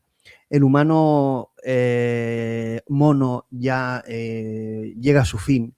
Lo hemos visto muy bien reflejado en la entrevistadora, que refleja una gran parte de la sociedad, a lo mejor incluso mayoría. Y es el fin, y la sociedad o el futuro que viene, esperemos que utópico, como luego dirá de los libros de Ian M. Banks, de toda esa serie de la cultura, pues esperemos que vayamos a ese tipo de modelo, que bueno, ahora comentamos qué es lo que propone Banks al respecto, ¿no? Porque es una sociedad social comunista, hedonista, que yo no abogo mucho por ese tipo de sociedad. Yo he encontrado también muchas contradicciones en Elon Musk, muchas inconsistencias en su narrativa, muchas inseguridades. Es decir, me ha gustado mucho el final porque es muy visceral y la gente a lo mejor por error nos podemos quedar con eso, pero yo me quedaría con una parte negativa que atribuyo a Elon Musk, y es en que para mí no tiene claro el proyecto civilizatorio, o no es capaz de argumentarlo y de decirlo, y qué gran ocasión tenía ante The Economist, ante el enemigo. Sí, le ha soltado dialécticamente algunas guantas sin manos, pero poco más. Dice que el dinero no importará en 2036, que todo estará cubierto, tanto los servicios, las necesidades, todo. Y que vamos a otro tipo de estado, a otro tipo de... Bueno, no se lo digo yo, vamos, para que esté todo cubierto, para que tengamos todos los servicios y necesidades cubiertas, ¿a qué tipo de estado o gobernanza vamos? Claro, porque eso ¿qué va a suponer para que tú tengas todo cubierto? Renta alta básica universal y un control absoluto. Ya, pero eso entonces no es más libertad, eso lo que es más control. Entonces vamos a una sociedad utópica, entre comillas, basada en el placer, pero no en la verdad. Entonces ahí Elon se mueve en esas dos vertientes, porque yo creo que sigue sin ser capaz de decir yo quiero este proyecto civilizatorio. Creo que no lo dice, no porque no lo tenga en la cabeza o no tenga algo claro, sino porque sabe que si lo dice va a recibir muchas críticas, y también seguramente porque el decirlo debilitaría su posible realización, y también porque duda de que pueda ser realizado, ¿no? Es preferible estar callado, perfil bajo en ese sentido, aunque muchas veces no lo tiene, y nada. Confía, fíjate, después de todo lo que dice... vamos a ver, ¿por qué creó OpenAI, no? La conversación con Larry Page de Google, declararse especista, Larry Page van a crear un dios en Google. Bueno, toda esa conversación que no vamos a desarrollar si nos hace muy largo. Pero claro, prácticamente Elon Musk había comentado que la superinteligencia había que alinearla, controlarla, porque era casi como el demonio, como el diablo, y que era más peligroso que la bomba atómica, ¿no? Es decir, la narrativa del miedo, y aquí el padre bueno te va a controlar y desarrollar el futuro. Resulta que dice que no, que la superinteligencia, que tendrá buenos valores, que nos ayudará, nos protegerá, nos hará, se preocupará por nuestra felicidad. Sí, pero esto es muy cuestionable técnicamente, y más en los plazos en los que él habla de 10 o 5 años.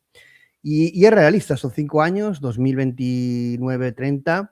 Ese es el plazo que se da para tener una AGI, luego 5 más superinteligencia, bueno, más o menos, ¿no? Dice que los humanos no estarán controlados en 10 años. Dice, claro, si vamos a ese mundo de gran prosperidad y de la ASI como un dios benevolente, la entrevistadora, aquí sí que estoy con ella, dice, bueno, entonces lo que planteas es que en 10 años los humanos no estarán controlados por nadie. Claro, y ahí Elon Musk es donde patina, porque tendría que decir, no, claro, ahí hay una contraprestación. Ese modelo social utópico tiene una contraprestación individual y de libertades, porque si no es irrealizable.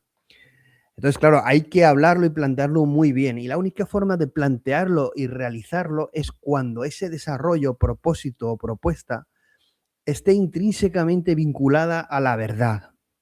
Ya sé que muchos me vais a decir, bueno, la realidad no es única, que si la realidad es subjetiva. No tengo fuerzas ahora para continuar. Os doy pinceladas y luego cada uno en la piscina, en la playa con la cerveza o leyendo o haciendo la siesta, que medite. Bueno, aquí dice una frase, lo de la inteligencia artificial y humanos, y que compara la inteligencia con los chimpancés, y que dice que evidentemente en el futuro ningún chimpancé estará al cargo, haciendo una analogía a lo que son los humanos. Bueno, es obvio, ¿no? Es decir, si tenemos una superinteligencia, el hombre, el humano mono, no va a estar al cargo, igual que nosotros en nuestra vida no ponemos a una gallina a conducir los autobuses. Bueno, esto ofende a muchísimos y esa visión nos lleva a una visión de la humanidad y de la especie humana peligrosa, pero yo creo que forma parte de ese futuro que tenemos que saber diseñar y crear, ¿no? Incluso dice, bromeando, dice, bueno, y el chimpancé come bananas, ¿no? ¿Qué tenemos que decir del chimpancé comiendo bananas, renta básica universal y xHUB.AI? ¿Qué podemos decir, no? También unas frases sobre, bueno, hace una referencia aquí la entrevistadora pues, a unas declaraciones que hizo Elon Musk sobre laboratorios, experimentación con mascotas. Bueno, lo pasamos por alto. Voy a ver qué decís en el chat y continuamos porque va a ser larguito el análisis. Bueno, tampoco muy largo, pero sí hay cositas a comentar. Voy a ver qué decís por aquí por el chat. A ver. Sobre un programa sobre la cultura. Sobre el libro. No, bueno, tanta cosa. Se vende como una visión biotechista de izquierda. Dice Amarillo Nápoles, dice, es más complejo lo del tema de la cultura de Banks. Dice, es más complejo que eso, que se vende con una visión dieciochesca de izquierda versus derecha. Bueno, según dice la IA, bueno, aquí los rasgos centrales serían una postescasez radical, gobierno dirigido por mentes, la cultura está gestionada de facto por las mentes, superinteligencias artificiales, anarquía sin Estado, no hay leyes formales, policía ni gobierno central, las decisiones colectivas se toman por consenso referéndum y el control social funciona por presión de reputación, es voluntarista, cualquiera puede irse de la cultura cuando quiera, hedonismo y morfolibertad, los ciudadanos están genéticamente modificados, viven unos 400 años, pueden cambiar de sexo a voluntad, tienen glándulas de drogas controladas neuronalmente. El placer no es visto como decadencia, sino como el propósito razonable de una civilización que ya no necesita luchar. Y como casi que sí, le podemos hacer un programa, dice, porque al final el problema que tiene este modelo es el del propósito, el del sentido.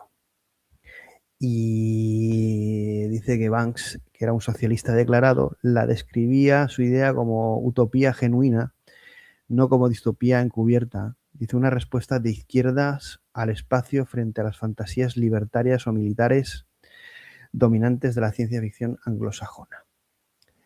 Me extraña que también Elon Musk que apoye algunas de las cosas o modelo de sociedad, pero bueno, es cierto que puede ser que a lo mejor sea una visión, bueno, más o menos realista, no significa que sea, nadie tiene una bola de cristal, pero sí que puede ser igual que Mundo Feliz, etcétera, ¿no?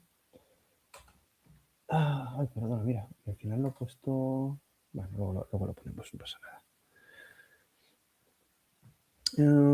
Dice, le preguntan sobre qué posibilidades hay qué posibilidades hay que los robots al final acaben matando a los humanos, ¿vale? Y Elon Musk dice de un 10 a un 20%.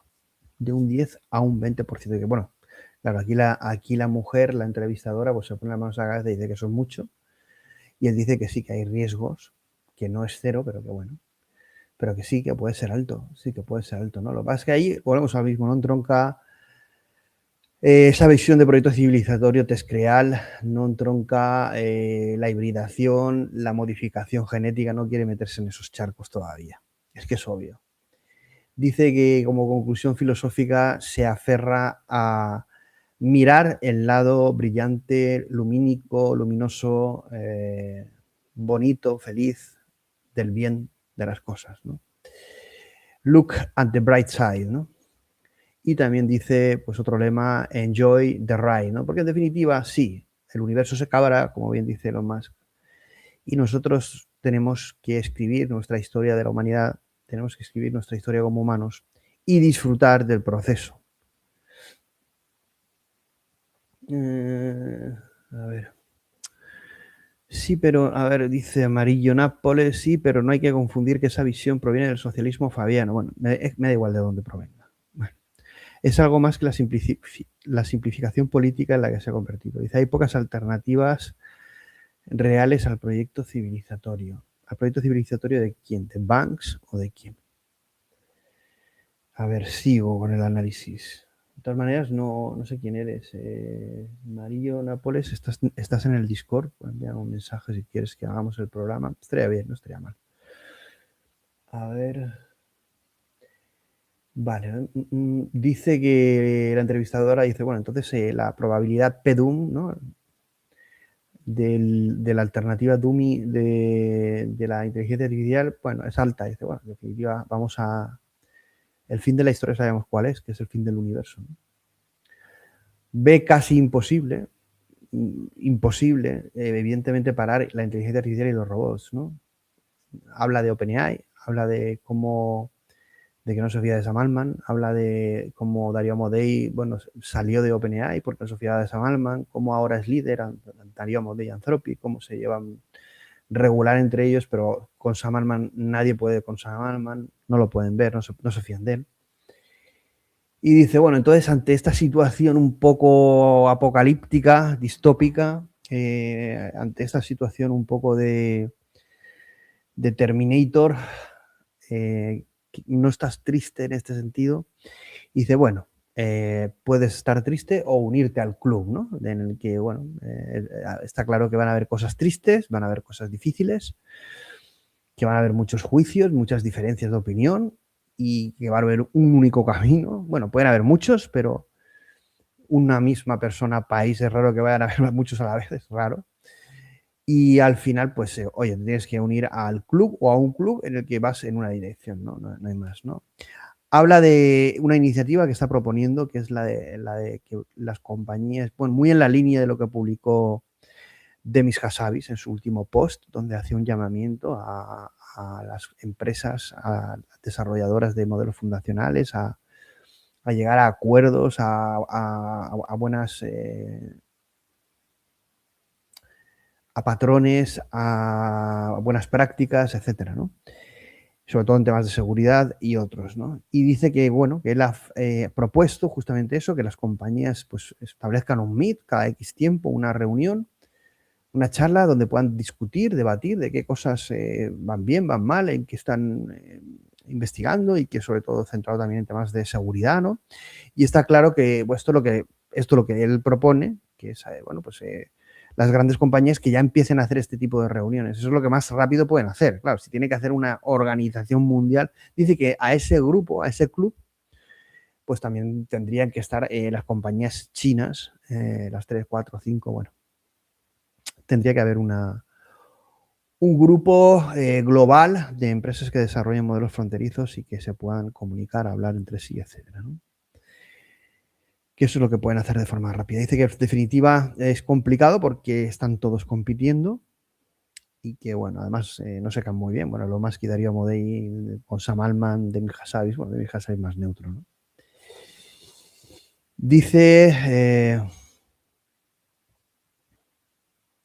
que es complicado, ¿no? En definitiva, aquí no se habla de autorregulación porque obviamente la administración o el poder, la política, tiene que verse informada de estas reuniones o estas decisiones, obviamente, pero es lo que dice lo más, ¿cómo va una administración si no tiene un conocimiento profundo de lo que se está desarrollando en estas empresas?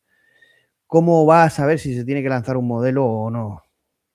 Bueno, pues se va a basar en bueno, minucias o no lo sabemos, pero yo creo que hay un cierto grado de incompetencia. No digo que sea un 100%, no digo obviamente que no tengan que participar de ese tipo de decisiones, pero tienen que entender que solo los expertos y las empresas que desarrollan ese tipo de productos serían capaces de tomar decisiones de una forma fiable. No digo que el gobierno o otro tipo de asociaciones o de entidades e individuos transversales tuvieran también que intervenir, pero obviamente si no tienes un conocimiento profundo hay un sesgo importante ahí, ¿no?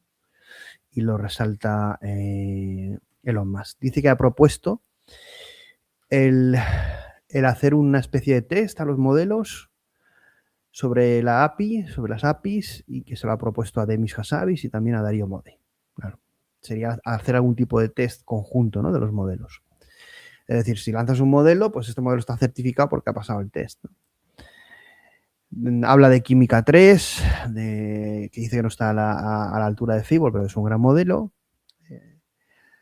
Habla de China, de la geopolítica, que no tienen la computación aún suficiente, aunque sí que tienen la energía, pero que si tuvieran la computación van a ser líderes, y que como la van a tener, pues que van a ser líderes. Entonces es muy probable, por no decir casi seguro, que China en poco tiempo se convierta en líder de la era de la inteligencia artificial y de la robótica. Entonces eso, ¿en qué posición deja tanto a Europa como a Estados Unidos, ¿no? En definitiva, el problema es una suma de lo que hemos dicho siempre, infraestructuras, del supply chain, de electricidad y GPUs o chips de inteligencia artificial, ¿no? Entonces, bueno, yo creo que China pues es una auténtica locura y Estados Unidos claramente se ve amenazada. A Europa le da igual porque es la actitud de esta señora. Bueno, no pasa nada, nosotros estamos aquí integrando gente, esto es súper positivo, aquí estamos de puta madre. Bueno, lo vamos a pagar, lo vamos a pagar. Dice, hablan sobre la posibilidad de banear a Química 3. Y bueno, dice que porque Estados Unidos no tiene potestad sobre el mundo. Lo que puede banear es el uso de Química 3 en Estados Unidos, ¿no? Si considera que es peligroso o atenta contra sus intereses o bueno, lo que sea, ¿no? Dice que están en una situación en que producen más chips que no pueden usar porque no tienen la energía necesaria para ejecutarlos, ¿no? Bueno, lo que he comentado antes, que en ese club de empresas de modelos fundacionales sí que tienen que estar, obviamente, las empresas chinas, informar a los gobiernos y entran en otro de los temas importantes o de gran calado, que es el impacto en el trabajo, ¿no? Y yo aquí tengo que decir que, bueno, he notado como que a partir de la entrevista, obviamente a lo mejor interiormente, internamente, en otra entrevista no lo sé, pero noto que están muy, muy, muy perdidos. Occidente no tiene una propuesta o proyecto civilizatorio real a determinados problemas que van a suceder en un corto plazo, como es el impacto en el trabajo, ¿no? Es que se le nota, es que no sabe. Y algo tan importante con un líder como es Elon Musk no sabe contestar y duda. Habla del software, ¿no? De que todo irá más allá de lo humano, ¿no? Porque el software va a reemplazarlo todo, a los humanos, a los trabajos, en definitiva todo, ¿no? Y no solo en el mundo digital, sino también en el mundo físico, ¿no? Entonces ahí la entrevistadora sí que ha querido indagar, pero en el mundo físico, ¿qué quiere decir? Bueno, entiendo que en el mundo físico habla de Neuralink, habla de evolución, de manipulación genética, habla de especie, habla de evolución dirigida.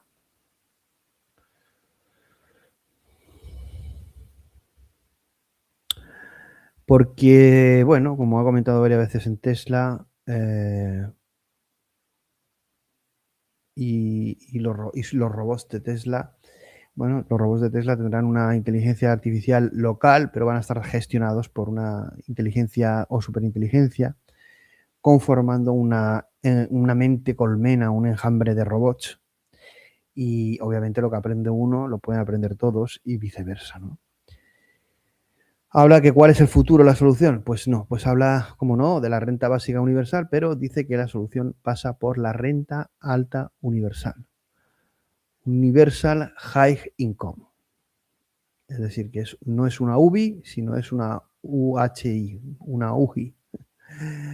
Muchos estarán pegando saltos de alegría y yo os digo que os pongáis la careta o el cabezudo de la rata, porque vamos directos al universo 25+1, donde la puerta pone Mundo Feliz, 1984, o Nosotros, que es otra alternativa rusa, pero que van de lo mismo, ¿no? De ese mundo que vamos a crear, de ese reset, ¿no?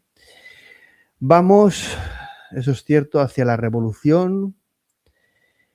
Y sí, vamos más a una revolución. Yo creo que vamos a más a una revolución que una evolución. Va a pasar muchas cosas, ¿no? Habla de Ian Banks, de la serie de la cultura, de que vamos de una democracia en la que estamos actualmente a una redistribución de riqueza. Imaginad, bueno, hacia un comunismo entonces. Y él dice que, bueno, todo eso representa un futuro terrorífico y que lo que vamos es a acelerar para ir a ese terror, ¿no? Es tremendo, vamos, es que una cosa tremenda, ¿no? Veo que os habéis quedado aquí congelados en los comentarios. Disparad, disparad. Bueno, habla del concepto de singularidad y, bueno, vuelven otra vez al poder de Starlink, ¿no? Y de la influencia que tuvo en Ucrania y un poco hay el ataque. Oye, ¿puede una persona tener tanto poder? Y dice, bueno, yo que he hecho mal, yo considero que no he hecho nada mal.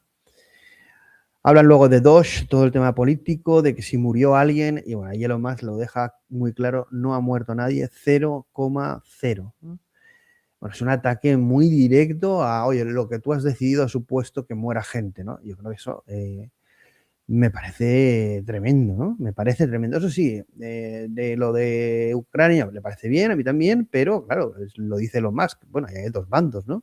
Los hijos de los que mueren siempre podrían tener otra historia que contar o otra forma de ver la historia, ¿no? Dice sí, que cómo ve a la administración Trump, a todo este mandato, y si no le gusta, dice no, en general, bueno, hay cosas que no me gustan, pues me mete una hostia con manos sin más. Dice, no, en general me parece excelente. No perfecta, pero excelente.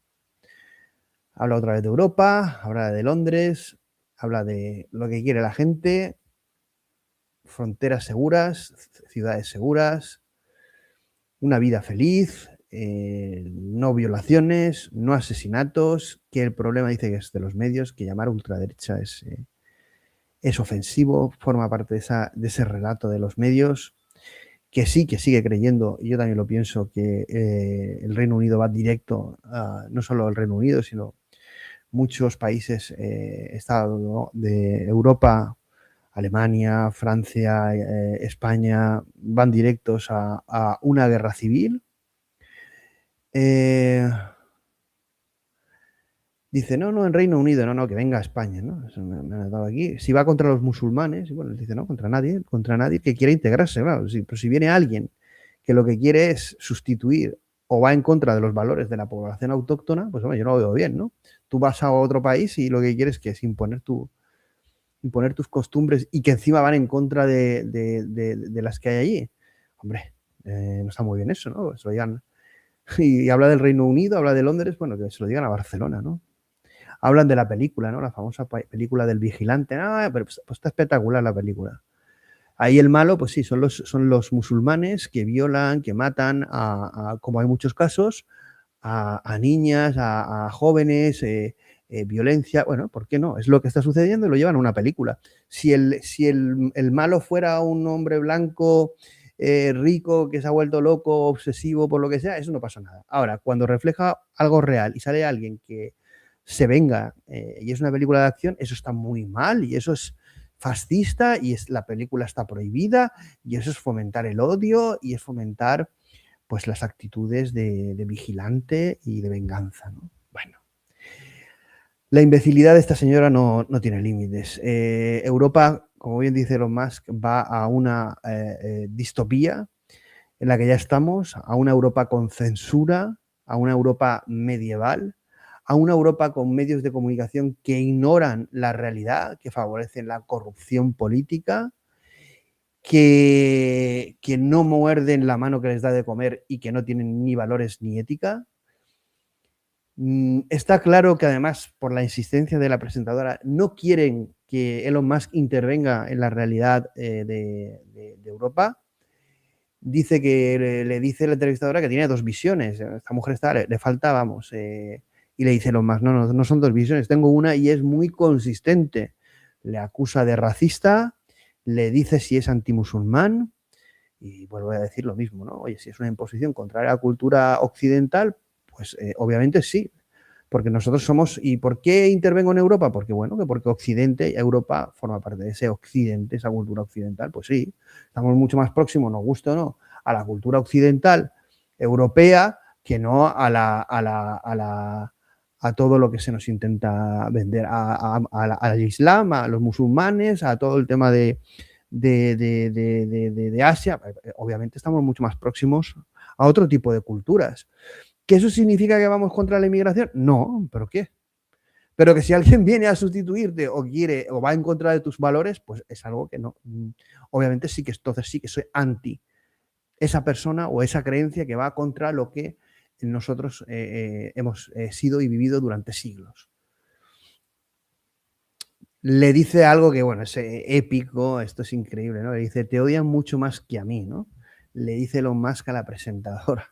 Dice, yo creo que tú eres el problema, tú eres odiada totalmente. Un aplauso, pero increíble desde aquí a una postura que nosotros siempre estamos amilanándonos a la hora de entrar siempre en el buenismo, en el qué dirán.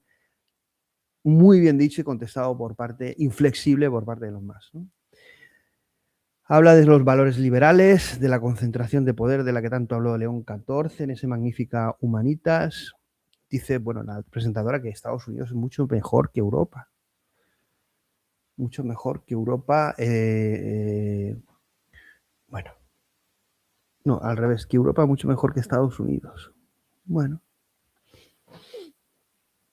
Habla lo más que está fuera de control el tema de las violaciones y los asesinatos y aquella que no, que todo eso es mentira. Todo eso es mentira. Elon Musk sigue diciendo que Europa tiene un serio problema. Le llama a la presentadora fascista. Concretamente dice que tiene tendencias fascistas. Dice si ha dicho algo erróneo de él y dice, bueno, los últimos 20 minutos han sido un show, ¿no? Vamos, es que se hace la hija de puta con perdón y encima se hace la mártir o la interesante y la simpática. Este es el perfil. Este es el perfil psicópata del comportamiento de gente de este tipo. Dice que llamarle de ultraderecha, del que dice que es gente normal.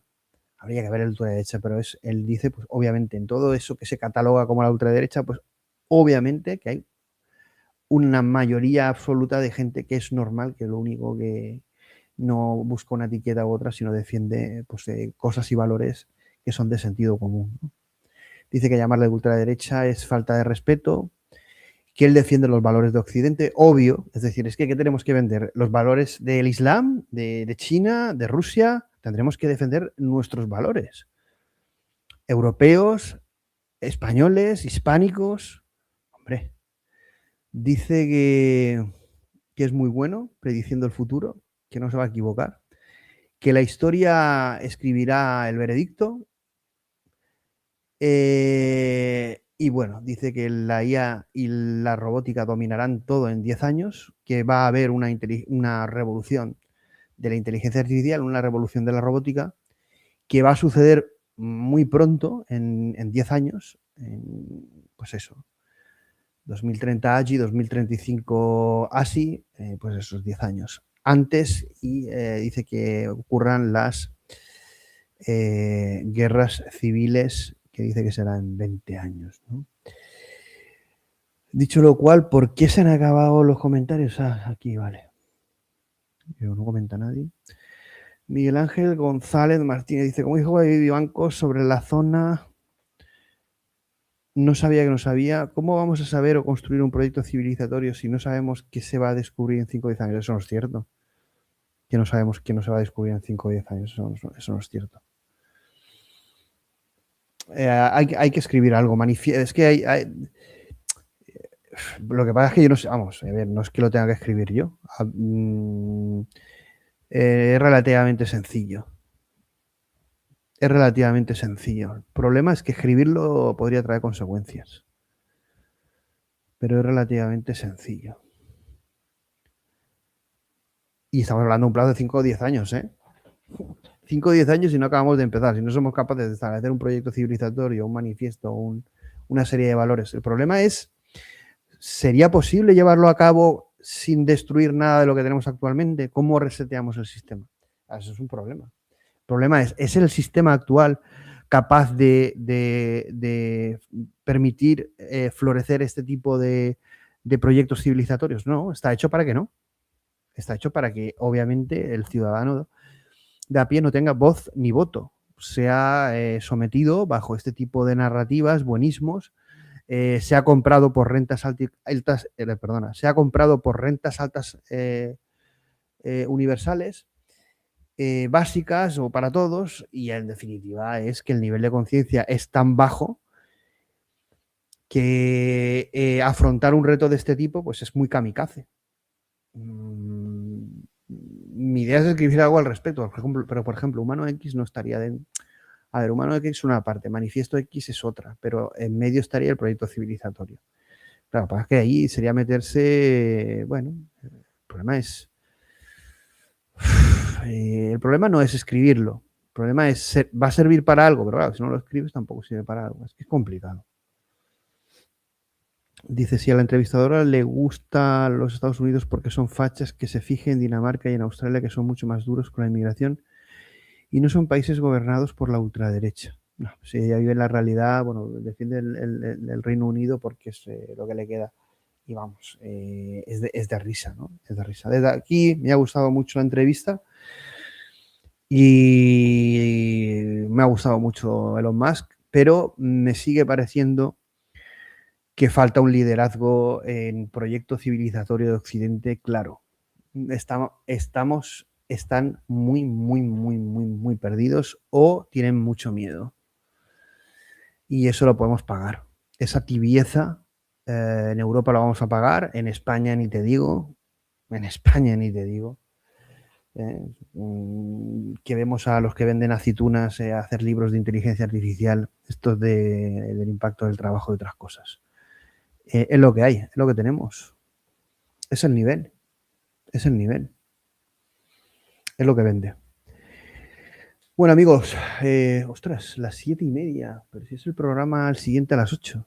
Bueno, pues nada, deciros eso. Bueno, estas son las portadas de Economist. Deberíamos estar asustados de Elon Musk. Disruptor in chief, disruptivo al cargo, la extrañamente de Elon Musk. Y bueno, acordaos que bueno, este es el programa de... y no hemos dicho tampoco lo de Elon Musk, bueno, el apoyo de Elon Musk al post de Jensen Juan, pero como lo vamos a ver en el programa, Anthropic el de Open Source AI Wars, que vamos a hacer a las 8. A lo mejor lo retraso un poquito a las 8:30, porque no me da tiempo ni a tomarme un café ni un respiro, voy a quedarme fundido. Pero bueno, vamos a hacer este programa y si os ha gustado de 2 horitas y media de Elon Musk contra la Charo